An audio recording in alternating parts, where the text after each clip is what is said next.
ਵਾਹਿਗੁਰੂ ਸਾਹਿਬ JIO, ਤੇਰੇ ਕਵਨ ਕਵਨ ਗੁਣ ਕਹਿ ਗਵਾਂ। ਤੂੰ ਸਾਹਿਬ ਗੁਣੇ ਨਿਧਾਨਾ, ਤੁਮਰੀ ਮਹਿਮਾ ਵਰਨ ਨ ਸਕੂੰ।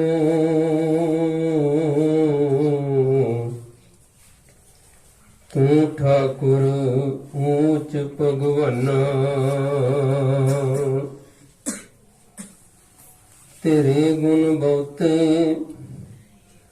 ਮੈਂ ਏਕ ਨ ਜਾਣਿਆ। ਮੈਂ ਮੂਰਖ ਕਿਛ ਦੀਜੈ, ਪ੍ਰਣਵਤ ਨਾਨਕ ਸੁਨ ਮੇਰੇ ਸਾਹਿਬਾ। ਡੁਬਦਾ ਪੱਥਰ ਲਿਜੈ, ਪ੍ਰਣਵਤ ਨਾਨਕ ਸੁਨ ਮੇਰੇ ਸਾਹਿਬਾ। ਡੁਬਦਾ ਪੱਥਰ ਲਿਜੈ, ਧਰ ਜੀਅਰੇ ਇਕ ਟੇਕ ਤੂੰ।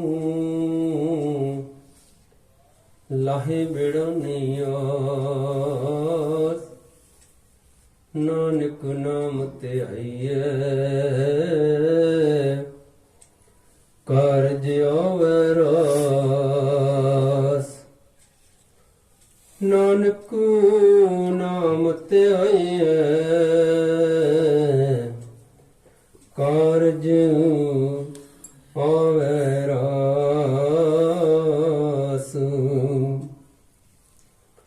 ਵਾਹਿਗੁਰੂ ਸਾਹਿਬ ਜੀਓ, ਆਸਾ ਮਹੱਲਾ ਪੰਜਵਾ। ਸੰਤਾਂ ਕੀ ਹੋਏ ਦਾਸਰੀ, ਇਹ ਆਚਾਰਾ ਸਿਖਰੀ। ਸਗਲ ਗੁਣਾ ਗੁਣ ਉਤਮੋ, ਪਰਤਾ ਦੂਰ ਨ ਭਿਖੁਰੇ। ਸੰਤਾਂ ਕੀ ਹੋਏ ਦਾਸਰੀ, ਇਹ ਆਚਾਰਾ ਸਿਖਰੀ। ਸਗਲ ਗੁਣਾ ਗੁਣ ਉਤਮੋ, ਪਰਤਾ ਦੂਰ ਨਾ ਭਿਖੁਰੇ। ਇਹ ਮਨ ਸੁੰਦਰ ਆਪਣਾ, ਹਰ ਨਾਮ ਮਜੀਠੈ ਰੰਗਰੀ। ਤਿਆਗ ਸਿਆਨਪ ਚਾਤੁਰੀ, ਤੂੰ ਜਾਣ ਗੋਪਾਲਾ ਸੰਗਰੀ। ਇਹ ਮਨ ਸੁੰਦਰ ਆਪਣਾ,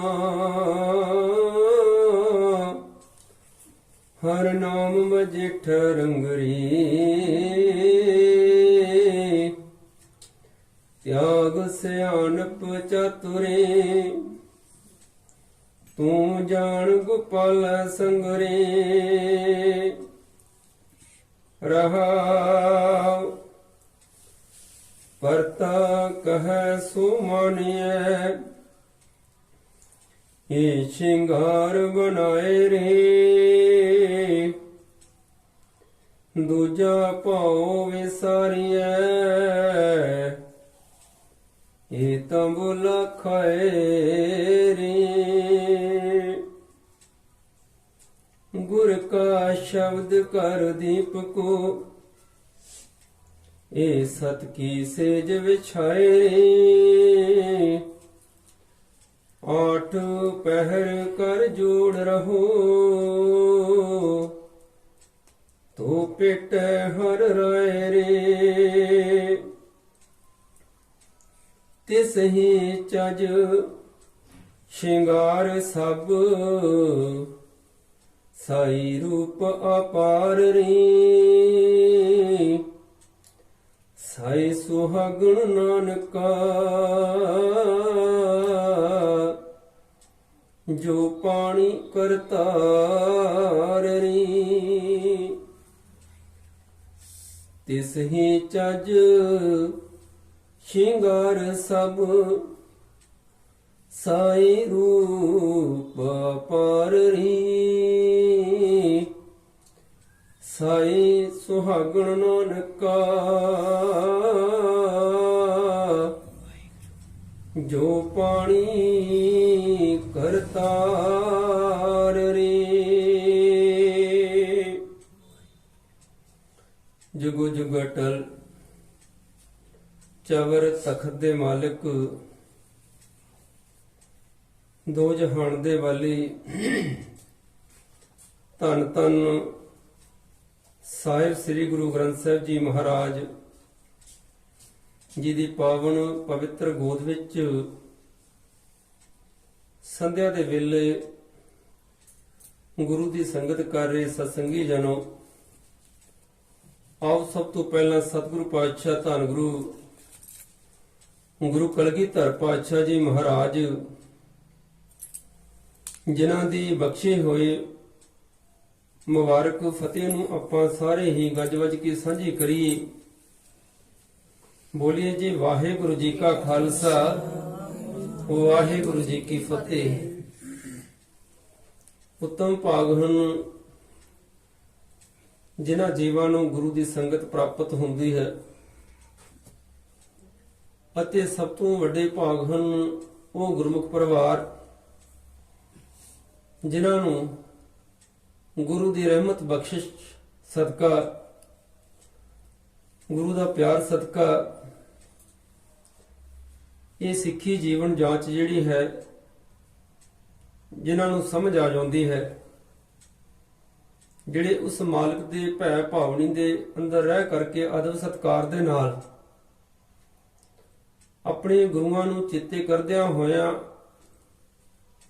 ਆਪਣੇ ਮਹਾਂਪੁਰਸ਼ਾਂ ਨੂੰ ਚੇਤੇ ਕਰਦਿਆਂ ਹੋਇਆਂ ਸਵਾਸ ਸਵਾਸ ਉਸ ਮਾਲਕ ਦੇ ਨਾਲ ਜਿਹੜੀਆਂ ਰੰਗ ਰਤੜੀਆਂ ਰੂਹਾਂ ਹਨ, ਸਾਧ ਸੰਗਤ ਉਹਨਾਂ ਦਾ ਸੰਸਾਰ ਵਿੱਚ ਆਉਣਾ ਜਿਹੜਾ ਹੈ ਉਹ ਸਫਲ ਹੋ ਜਾਂਦਾ ਹੈ। ਗੁਰਮੁਖ ਪਰਿਵਾਰ ਸਤਿਕਾਰਯੋਗ ਵੀਰ ਹਰਵੰਸ ਸਿੰਘ ਜੀ ਸਹਿਤ ਪਰਿਵਾਰ ਹਾਜ਼ਰੀਆਂ ਭਰਦਿਆਂ ਹੋਇਆ, ਜਿਨ੍ਹਾਂ ਨੇ ਅੱਜ ਆਪਣੇ ਗ੍ਰਹਿ ਵਿਖੇ ਧੰਨ ਗੁਰੂ ਗ੍ਰੰਥ ਸਾਹਿਬ ਜੀ ਮਹਾਰਾਜ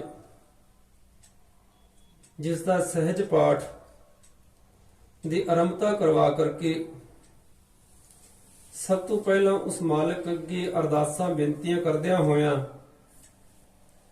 ਸ਼ੁਕਰਾਨੇ ਦਾ ਪਾਠ ਇਸ ਕਰਕੇ ਕਰਵਾਇਆ ਜਾਂਦਾ ਹੈ ਕਿਉਂਕਿ ਸਿੱਖ ਦਾ ਕੋਈ ਵੀ ਕਾਰਜ ਹੋਵੇ, ਖੁਸ਼ੀ ਹੋਵੇ, ਗਮੀ ਹੋਵੇ, ਸਿੱਖ ਜਿਹੜਾ ਆਪਣੇ ਗੁਰੂ ਅੱਗੇ, ਅਕਾਲ ਪੁਰਖ ਵਾਹਿਗੁਰੂ ਅੱਗੇ ਸਭ ਤੋਂ ਪਹਿਲਾਂ ਸਿੱਖ ਦੀ ਅਰਦਾਸ ਹੁੰਦੀ ਹੈ। ਇਸ ਕਰਕੇ ਕੀਤਾ ਲੋੜੀ ਹੈ ਕੰਮ ਸੁਹਰ ਪੈ ਆਖੀਐ, ਕਾਰਜ ਦੇਹ ਸਵਾਰ ਸਤਿਗੁਰ ਸੱਚ ਸਾਖੀਐ। ਜਿਹੜਾ ਵੀ ਗੁਰੂ ਦਾ ਕੰਮ ਹੈ, ਸਾਧ ਸੰਗਤ ਸਿੱਖ ਦਾ ਕੰਮ ਹੈ ਜਿਹੜਾ, ਉਹ ਆਪਣੇ ਗੁਰੂ ਦੇ ਅੱਗੇ ਸਿੱਖ ਰੱਖਦਾ ਹੈ। ਅੱਗੇ ਸਤਿਗੁਰੂ ਆਪ ਉਸ ਕਾਰਜ ਨੂੰ ਨੇਪਰੇ ਚਾੜ ਦਿੰਦੇ ਹਨ। ਆਪਣੇ ਸੇਵਕ ਕੀ ਆਪੇ ਰੱਖੈ, ਆਪੇ ਨਾਮ ਜਪਾਵੈ, ਜਹ ਜਹ ਕਾਜ ਕੀਰਤ ਸੇਵਕ ਕੀ, ਤਹਾਂ ਤਹਾਂ ਉਠ ਧਾਵੈ। ਇਸ ਕਰਕੇ ਜਿੱਥੇ ਜਿੱਥੇ ਵੀ ਸੇਵਕਾਂ ਦੇ ਕਾਰਜ ਹੁੰਦੇ ਹਨ, ਮਾਲਕ ਆਪ ਸਾਖੀ ਰੂਪ ਹੋ ਕਰਕੇ ਆਪ ਵਿੱਚ ਵਰਤ ਜਾਂਦੇ ਹਨ, ਆਪ ਨੇਪਰੇ ਚੜਾਉਂਦੇ ਹਨ। ਲੋੜ ਹੈ ਸਾਨੂੰ ਸਤਿਗੁਰੂ ਦੇ ਪਰਨੇ ਪੈਣ ਦੀ, ਲੋੜ ਹੈ ਸਤਿਗੁਰੂ ਦੇ ਚਰਨਾਂ ਨਾਲ ਜੁੜਨ ਦੀ। ਜਦੋਂ ਮਨੁੱਖ ਸਤਿਗੁਰੂ ਦਾ ਪੱਲਾ ਫੜ ਲੈਂਦਾ ਨਾ, ਸਤਿਗੁਰੂ ਦੀ ਬਾਹਾਂ ਫੜ ਲੈਂਦਾ, ਸਤਿਗੁਰੂ ਦੇ ਪਰਨੇ ਪੈ ਜਾਂਦਾ ਹੈ, ਫਿਰ ਉਹ ਸਤਿਗੁਰੂ ਪਾਤਸ਼ਾਹ ਆਪ ਸਹਾਈ ਹੋ ਕੇ, ਸਾਖੀ ਰੂਪ ਹੋ ਕਰਕੇ ਸਾਡੇ ਕਾਰਜਾਂ ਵਿੱਚ ਵਰਤਦਾ ਹੈ। ਇਸ ਕਰਕੇ ਅੱਜ ਦਾ ਜੋ ਕਾਰਜ ਹੈ, ਜੋ ਸੇਵਕ ਪਰਿਵਾਰ ਨੇ ਰੱਖਿਆ ਆਪਣੀ ਧੀ ਦਾ ਆਨੰਦ ਕਾਰਜ, ਸਾਧ ਸੰਗਤ ਦਾਸ ਨੂੰ ਜੋ ਵਿਸ਼ਾ ਪ੍ਰਾਪਤ ਹੋਇਆ, ਸਿੱਖ ਧਰਮ ਵਿੱਚ ਇਸਤਰੀ ਦਾ ਕੀ ਸਥਾਨ ਹੈ, ਸੁਹਾਗਣ ਦੇ ਕਿਹੜੇ ਗੁਣ ਹਨ, ਅਸਲ ਵਿੱਚ ਸੁਹਾਗਣ ਭਾਗਣ ਕਿਹਨੂੰ ਕਿਹਾ ਜਾਂਦਾ ਹੈ, ਇਹ ਹੁਣ ਆਪਾਂ ਸਾਰਾ ਇਹ ਜੋ ਵਿਸ਼ਾ, ਜਿੰਨੇ ਵੀ ਸਾਡੇ ਮਨ ਦੀਆਂ ਉਮੰਗਾਂ ਹਨ, ਅਸੀਂ ਧੰਨ ਗੁਰੂ ਗ੍ਰੰਥ ਸਾਹਿਬ ਜੀ ਮਹਾਰਾਜ ਜੋ ਸਾਡੇ ਅਗਵਾਈ ਕਰ ਰਹੇ ਹਨ, ਸਾਡੇ ਆਗੂ ਹਨ, ਜਿਨ੍ਹਾਂ ਦਾ ਆਗੂ ਧੰਨ ਗੁਰੂ ਗ੍ਰੰਥ ਸਾਹਿਬ ਜੀ ਮਹਾਰਾਜ ਬਣ ਜਾਂਦੇ ਨਾ, ਸਾਧ ਸੰਗਤ ਦੁਨੀਆ ਦੇ ਕੋਲ ਇਹੋ ਜਿਹਾ ਆਗੂ ਕਿਸੇ ਕੋਲ ਨਹੀਂ ਜਿਨ੍ਹਾਂ ਦੇ ਵਿਰਸੇ ਦੇ ਵਿੱਚ ਧੰਨ ਗੁਰੂ ਗ੍ਰੰਥ ਸਾਹਿਬ ਜੀ ਮਹਾਰਾਜ ਵਰਗੇ ਸਮਰੱਥ ਗੁਰੂ ਜੁਗੋ ਜੁਗ ਅਟਲ। ਮੈਂ ਕਹਿੰਦਾ ਕਿ ਸਿੱਖ ਦਾ ਕੋਈ ਵੀ ਕਾਰਜ ਹੋਵੇ, ਸਿੱਖ ਦਾ ਕੋਈ ਸਵਾਲ ਹੋਵੇ, ਸਿੱਖ ਦੀ ਕੋਈ ਵੀ ਜੋ ਮਨ ਦੀ ਸ਼ੰਕਾ ਹੋਵੇ, ਸਿੱਖ ਕਦੇ ਵੀ ਡੋਲਣ ਲੱਗੇ, ਕਿਤੇ ਥਿੜਕ ਨਾ ਜਾਏ, ਐਸੀ ਵਿਪਤਾ ਤੋਂ ਜੇ ਕੋਈ ਸਹਾਰਾ ਲੈਣਾ ਨਾ, ਤੇ ਮੇਰੇ ਸਤਿਗੁਰੂ ਪਾਤਸ਼ਾਹ ਨੂੰ ਜਦੋਂ ਆਪਾਂ ਪੁੱਛਦੇ ਹਾਂ, ਸਤਿਗੁਰੂ ਦੇ ਅੱਗੇ ਅਰਦਾਸ ਕਰਦੇ ਹਾਂ, ਧਰ ਜੀਅਰੇ ਇੱਕ ਟੇਕ ਤੂੰ, ਜਦੋਂ ਇੱਕ ਦੀ ਟੇਕ ਰੱਖ ਕੇ ਉਸ ਮਾਲਕ ਦੀ ਟੇਕ ਰੱਖ ਲੈਂਦੇ ਆ, ਜਿਹੜਾ ਸਿੱਖ ਜਾਂ ਜਿਹੜਾ ਵੀ ਕੋਈ ਵੀ ਦੁਨੀਆ ਦਾ ਕੋਈ ਵੀ ਬਸ਼ਰ ਕਿਉਂ ਨਾ ਹੋਵੇ, ਜਿਹੜਾ ਉਸ ਮਾਲਕ ਦੀ ਟੇਕ ਰੱਖ ਲੈਂਦਾ, ਇੱਕ ਦੀ ਟੇਕ ਰੱਖਦਾ ਜਿਹੜਾ, ਕਿਉਂਕਿ ਹੈ ਹੀ ਇੱਕ ਇਸ ਸੰਸਾਰ ਦੇ ਵਿੱਚ, ਇਸ ਜਗ ਮੈਂ ਪੁਰਖ ਏਕ ਹੈ, ਹੋਰ ਸਗਲੀ ਨਾਰ ਸਵਾਈ। ਪੁਰਖ ਕਰਕੇ ਜੇ ਵੇਖਿਆ ਜਾਵੇ ਤਾਂ ਇੱਕੋ ਹੀ ਪਰਮਾਤਮਾ ਹੈ ਜੋ ਸੰਸਾਰ ਵਿੱਚ ਜਿਹਨੂੰ ਪੁਰਖ ਦਾ, ਜਿਸ ਨੂੰ ਪੁਲਿੰਗ ਦਾ ਦਰਜਾ ਦਿੱਤਾ ਗਿਆ, ਬਾਕੀ ਸਾਰੇ ਇਸਤਰੀ ਲਿੰਗ ਹੀ ਹੈ।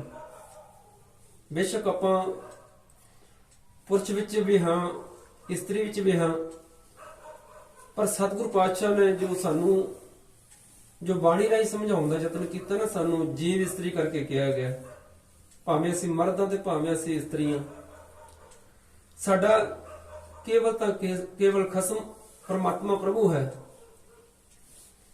ਇਸ ਕਰਕੇ ਜਿਹੜੇ ਜੀਵ ਇਸ ਸੰਸਾਰ ਵਿੱਚ ਆਉਂਦੇ ਹਨ, ਜੇ ਉਹ ਆਪਣੇ ਖਸਮ ਪ੍ਰਭੂ ਨਾਲ ਮਿਲਾਪ ਕਰ ਲੈਂਦੇ ਹਨ, ਉਹਨਾਂ ਦਾ ਜੀਵਨ ਜਿਹੜਾ ਹੈ ਉਹ ਸਾਧ ਸੰਗਤ, ਉਹ ਭਾਗਾਂ ਵਾਲੇ ਜੀਵਨ ਗੁਜ਼ਾਰ ਕੇ ਸੰਸਾਰ ਤੋਂ ਜਾਂਦੇ ਹਨ। ਅਸਲੀ ਉਹ ਸੁਹਾਗਣ ਭਾਗਣ ਵਾਲਾ ਜੀਵਨ ਜਿਹੜਾ ਹੈ ਉਹਨਾਂ ਦਾ ਗੁਜ਼ਰਿਆ ਜਾਂਦਾ ਹੈ।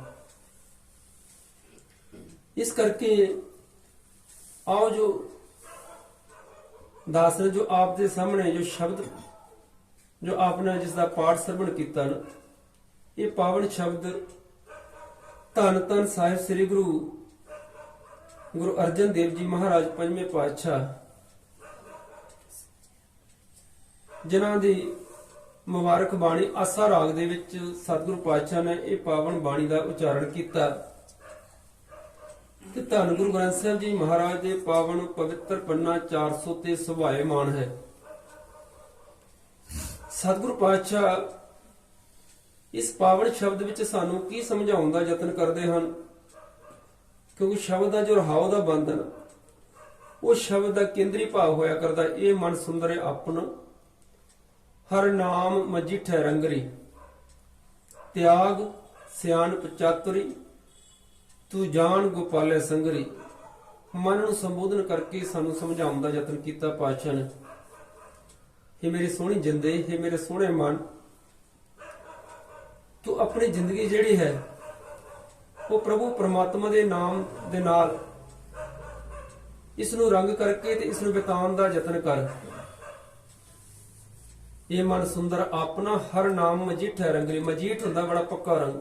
ਸੰਸਾਰ ਵਿੱਚ ਦੋ ਕਿਸਮ ਦੇ ਰੰਗ ਦੱਸੇ ਨੇ ਜੋ ਬਾਣੀ ਵਿੱਚ, ਇੱਕ ਮਜੀਠ ਦਾ ਰੰਗ ਹੈ ਤੇ ਇੱਕ ਰੰਗ ਹੈ ਕੁਸੁੰਬੇ ਦਾ ਰੰਗ ਹੈ। ਕੁਸੁੰਬੇ ਦਾ ਰੰਗ ਜਿਹੜਾ ਹੈ ਉਹਦੀ ਚਮਕ ਬੜੀ ਹੈ, ਇਹਦੇ ਵਿੱਚ ਕੋਈ ਦੋ ਰਾਏ ਦੀ ਗੱਲ ਨਹੀਂ। ਪਰ ਜਿਹੜਾ ਮਜੀਠ ਦਾ ਰੰਗ ਹੈ ਨਾ, ਉਸ ਦੀ ਚਮਕ ਭਾਵੇਂ ਉਨੀ ਜ਼ਿਆਦਾ ਨਹੀਂ, ਪਰ ਉਹ ਰੰਗ ਹੈ ਬੜਾ ਪੱਕਾ। ਉਹ ਆਮ ਵਿਅਕਤੀ ਨੂੰ ਦਿਸਦਾ ਨਹੀਂ ਉਸ ਦਾ ਰੰਗ ਜਿਹੜਾ ਹੈ। ਕਿਉਂਕਿ ਜਿਹੜਾ ਜੀਵਨ ਹੰਢਾਉਂਦਾ ਨਾ ਬੰਦਾ, ਉਹ ਮਜੀਠ ਦੇ ਰੰਗ ਦਾ ਉਹੀ ਸਵਾਦ ਮਾਣਦਾ ਹੈ। ਨਹੀਂ ਤਾਂ ਆਪਾਂ ਸਾਰੇ ਕੁਸੰਬੇ ਦੀ ਜ਼ਿੰਦਗੀ ਦੇ ਵਿੱਚ, ਕੁਸੰਬੇ ਦਾ ਰੰਗ ਜਿਹੜਾ ਪੂਰੇ ਸੰਸਾਰ ਨੂੰ ਚੜਿਆ ਹੋਇਆ ਹੈ। ਇਹ ਕੁਸੰਬਾ ਕੀ ਹੈ? ਇਹ ਸੰਸਾਰ ਵਿੱਚ ਜੋ ਮਾਇਆ ਦਾ ਪ੍ਰਭਾਵ ਪਿਆ ਹੈ, ਮਨੁੱਖ ਜੋ ਸੰਸਾਰ ਨਾਲ ਜੁੜਿਆ ਨਾ, ਸੰਸਾਰ ਜਿਹੜਾ ਬੜਾ ਭੜਕੀਲਾ ਹੈ, ਸੰਸਾਰ ਦਾ ਰੰਗ ਬੜਾ ਚਮਕੀਲਾ ਹੈ। ਇਸ ਸੰਸਾਰ ਦੇ ਵਿੱਚ ਮੋਹ ਵੀ ਹੈ, ਇਹਦੇ ਵਿੱਚ ਵਿਸ਼ੇ ਵਿਕਾਰ ਵੀ ਹਨ। ਇਹ ਸਾਰਾ ਕੁਝ ਜਦੋਂ ਆਪਾਂ ਸੰਸਾਰ ਵਿੱਚ ਵੇਖਦੇ ਨਾ, ਤੇ ਸਾਨੂੰ ਇਹ ਸੰਸਾਰ ਦਾ ਰੰਗ ਚੜ ਜਾਂਦਾ। ਪਰ ਇਹ ਰੰਗ ਜਿਹੜਾ ਸਦਾ ਸਥਿਰ ਰਹਿਣ ਵਾਲਾ ਨਹੀਂ ਹੁੰਦਾ। ਇਹ ਰੰਗ ਜਿਹੜਾ ਹੈ, ਕੁਸੁੰਬੇ ਦਾ ਰੰਗ ਜਿਹੜਾ ਹੈ, ਜੋ ਮਾਇਆ ਦਾ ਰੰਗ ਹੈ, ਜੋ ਸੰਸਾਰ ਦਾ ਰੰਗ ਹੈ। ਤੇ ਸਤਿਗੁਰ ਪਾਤਸ਼ਾਹ ਕਹਿੰਦੇ ਜਿਹੜੇ ਪ੍ਰਮਾਤਮਾ ਦੇ ਨਾਮ ਨਾਲ ਰੰਗੇ ਜਾਂਦੇ ਨੇ, ਉਹ ਆਤਮਿਕ ਤੌਰ ਤੇ ਉਹ ਮਜੀਠ ਦੇ ਰੰਗ ਨਾਲ ਰੰਗੇ ਜਾਂਦੇ ਨੇ। ਉਹ ਪ੍ਰਮਾਤਮਾ ਦੇ ਨਾਮ ਦਾ ਰੰਗ ਜਿਹੜਾ ਨਾ, ਉਹ ਬਹੁਤ ਪੱਕਾ ਹੈ। ਇਸ ਕਰਕੇ ਜਿਹਨਾਂ ਨੂੰ ਚੜ ਜਾਂਦਾ ਹੈ, ਇਹ ਮਨ ਸੁੰਦਰ ਹੈ ਆਪਣਾ ਹਰ ਨਾਮ ਮਜੀਠਾ ਰੰਗਰੀ। ਇਹ ਮੇਰੀ ਸੋਹਣੀ ਜਿੰਦੇ, ਤੂੰ ਪ੍ਰਮਾਤਮਾ ਦੇ ਨਾਮ ਨਾਲ ਆਪਣੇ ਇਸ ਆਤਮਿਕ ਜੀਵਨ ਨੂੰ ਸ਼ਿੰਗਾਰ। ਕਿਉਂਕਿ ਤੈਨੂੰ ਇਹ ਜੋ ਸੁਭਾਗਾ ਜੋ ਜਨਮ ਮਿਲਿਆ ਨਾ, ਇਸ ਜਨਮ ਦੇ ਵਿੱਚ ਆ ਕਰਕੇ ਤੂੰ ਉਸ ਪ੍ਰਮਾਤਮਾ ਪਤੀ ਦੇ ਨਾਲ ਮਿਲਾਪ ਕਰਨਾ, ਤੂੰ ਸੁਹਾਗਣ ਭਾਗਣ ਬਣਨਾ। ਇੱਕ ਤਾਂ ਸੰਸਾਰੀ ਵਿਆਹ ਹੈ ਜੀਵ ਇਸਤਰੀ ਦਾ, ਜਿਵੇਂ ਅੱਜ ਆਪਾਂ ਇਸ ਬੱਚੀ ਦਾ ਜੋ ਆਨੰਦ ਕਾਰਜ ਦੀ ਜੋ ਆਰੰਭਤਾ ਜੋ ਕੀਤੀ ਹੈ, ਉਸ ਦੇ ਵਿੱਚ ਸੰਸਾਰਿਕ ਪਤੀ ਜਿਹੜਾ ਉਸ ਦੇ ਨਾਲ ਮਿਲਾਪ ਦੀ ਗੱਲਾਂ ਨੇ। ਪਰ ਸਤਿਗੁਰੂ ਪਾਤਸ਼ਾਹ ਜਿੱਥੇ ਸਾਨੂੰ ਗੱਲ ਕਰਦੇ ਨੇ, ਜੋ ਜੀਵ ਇਸਤਰੀ ਦੀ ਗੱਲ ਕਰਦੇ ਨੇ, ਉੱਥੇ ਪ੍ਰਮਾਤਮਾ ਪਤੀ ਦੀ ਗੱਲ ਹੋ ਰਹੀ ਹੈ ਦੋਨੇ ਪਾਸੇ ਆਪਾਂ ਲੈ ਕੇ ਚੱਲਣਾ। ਕਿਉਂਕਿ ਸੰਸਾਰਿਕ ਪਤੀ ਨੂੰ ਵੀ ਜੇ ਵਸ ਕਰਨਾ, ਸੰਸਾਰਿਕ ਪਤੀ ਦੇ ਵੀ ਜੇ ਭੈ ਭਾਵਨੀ ਦੇ ਵਿੱਚ ਜਿਹੜੀ ਜੀਵ ਇਸਤਰੀ ਚੱਲਦੀ ਹੈ, ਉਹਨਾਂ ਦਾ ਘਰ ਸਾਧ ਸੰਗਤ ਬੜਾ ਸੁਖਾਲਾ, ਬੜਾ ਖੁਸ਼ੀਆਂ ਭਰਿਆ, ਖੇੜਿਆਂ ਵਾਲੀ ਜ਼ਿੰਦਗੀ ਜਿਹੜੀ ਹੈ ਉਹਨਾਂ ਘਰਾਂ ਵਿੱਚ ਹੁੰਦੀ ਹੈ। ਉਹਨਾਂ ਘਰਾਂ ਦੇ ਵਿੱਚ ਸਵਰਗ ਮੰਨਿਆ ਜਾਂਦਾ, ਜਿਸ ਘਰ ਦੀ ਔਰਤ ਜਿਹੜੀ ਹੈ, ਜਿਹੜੀ ਸੁਚੱਜੀ ਔਰਤ ਹੈ, ਜਿਹਦੇ ਵਿੱਚ ਗੁਣ ਹੋਣ, ਜਿਹਦੇ ਵਿੱਚ ਸਹਿਣਸ਼ੀਲਤਾ ਹੋਵੇ, ਜਿਹਦੇ ਵਿੱਚ ਮਿਠਾਸ ਹੋਵੇ, ਨਿਮਰਤਾ ਹੋਵੇ, ਉਹ ਸੁਹਾਗਣ ਭਾਗਣ ਦੇ ਗੁਣ ਗਿਣੇ ਜਾਂਦੇ ਨੇ। ਉਹ ਆਪਣੇ ਪਤੀ ਨੂੰ ਵੀ ਵਸ ਕਰ ਲੈਂਦੀ ਹੈ ਗੁਣਾ ਕਰਕੇ, ਉਹ ਆਪਣੇ ਸਹੁਰੇ ਪਰਿਵਾਰ ਨੂੰ ਵੀ ਵਸ ਕਰ ਲੈਂਦੀ ਹੈ। ਪਰ ਜਿੱਥੇ ਸੰਸਾਰ ਦੇ ਵਿੱਚ ਇਸਤਰੀ ਦਾ ਸਥਾਨ ਹੈ, ਜੇ ਅਜੋਕਾ ਸਮਾਂ ਵੇਖੀਏ ਤਾਂ ਸਾਧ ਸੰਗਤ ਜੀ, ਅਸੀਂ ਧਿਆਨ ਮਾਰਦੇ ਨਾ ਕਿ ਸਿੱਖ ਧਰਮ ਦੇ ਵਿੱਚ ਇਸਤਰੀ ਦਾ ਸਥਾਨ ਕੀ ਹੈ, ਤੇ ਦੂਜੇ ਬੰਨੇ ਸੰਸਾਰ ਦੇ ਵਿੱਚ, ਦੂਜੇ ਧਰਮਾਂ ਦੇ ਵਿੱਚ ਇਸਤਰੀ ਦਾ ਸਥਾਨ ਕੀ ਹੈ। ਇੱਥੇ ਬੜੀ ਦੇਖਣ ਵਾਲੀ ਗੱਲ ਹੈ। ਇੱਥੇ ਜੋ ਸਿੱਖ ਧਰਮ ਵਿੱਚ ਇਸਤਰੀ ਜਿਹੜੀ ਵਿਚਰ ਰਹੀ ਹੈ ਸਾਧ ਸੰਗਤ, ਉਹ ਵੱਡਿਆਂ ਭਾਗਾਂ ਵਾਲੀ ਹੈ। ਕਿਉਂਕਿ ਧੰਨ ਗੁਰੂ ਨਾਨਕ ਪਾਤਸ਼ਾਹ ਨੇ ਇਸਤਰੀ ਦੇ ਉੱਤੇ ਬੜੀ ਗੱਜ ਵੱਜ ਕੇ, ਡਟ ਕੇ, ਡੰਕੇ ਦੀ ਚੋੜ ਦੇ ਨਾਲ ਇਸ ਦਾ ਸਿਖਰ ਜਿਹੜਾ ਹੈ, ਇਸ ਦਾ ਰੁਤਬਾ ਜਿਹੜਾ ਹੈ, ਇਸ ਦੀ ਮਿਆਰ ਜਿਹੜੀ ਹੈ, ਬੜੇ ਉੱਚੇ ਦਰਜੇ ਦੇ ਸਤਿਗੁਰੂ ਪਾਤਸ਼ਾਹ ਨੇ ਬੁਲੰਦ ਕੀਤੀ ਹੈ। ਦੂਜੇ ਧਰਮਾਂ 'ਚ ਦੇਖ ਲਓ ਤੁਸੀਂ, ਅੱਜ ਜੇ ਕਦੇ ਇਸਲਾਮ ਦੇ ਘਰ ਆਪਾਂ ਝਾਤ ਮਾਰੀਏ ਨਾ, ਤੇ ਸਾਧ ਸੰਗਤ ਇਸਤਰੀ ਨੂੰ ਪੈਰ ਦੀ ਜੁੱਤੀ ਗਿਣਿਆ ਜਾਂਦਾ ਹੈ। ਉਹ ਕਹਿੰਦੇ ਪੈਰ ਦੀ ਜੁੱਤੀ ਹੈ, ਜਿਵੇਂ ਸਾਡੇ ਕੋਲ ਜੋੜੇ ਹੁੰਦੇ ਨਾ, ਇੱਕ ਲਾਇਆ ਦੂਜਾ ਵਰਤ ਲਿਆ, ਦੂਜਾ ਲਾਇਆ ਤੀਜਾ ਵਰਤ ਲਿਆ, ਬਰਾਬਰ ਦਾ ਹੱਕ ਨਹੀਂ। ਕਿਉਂ?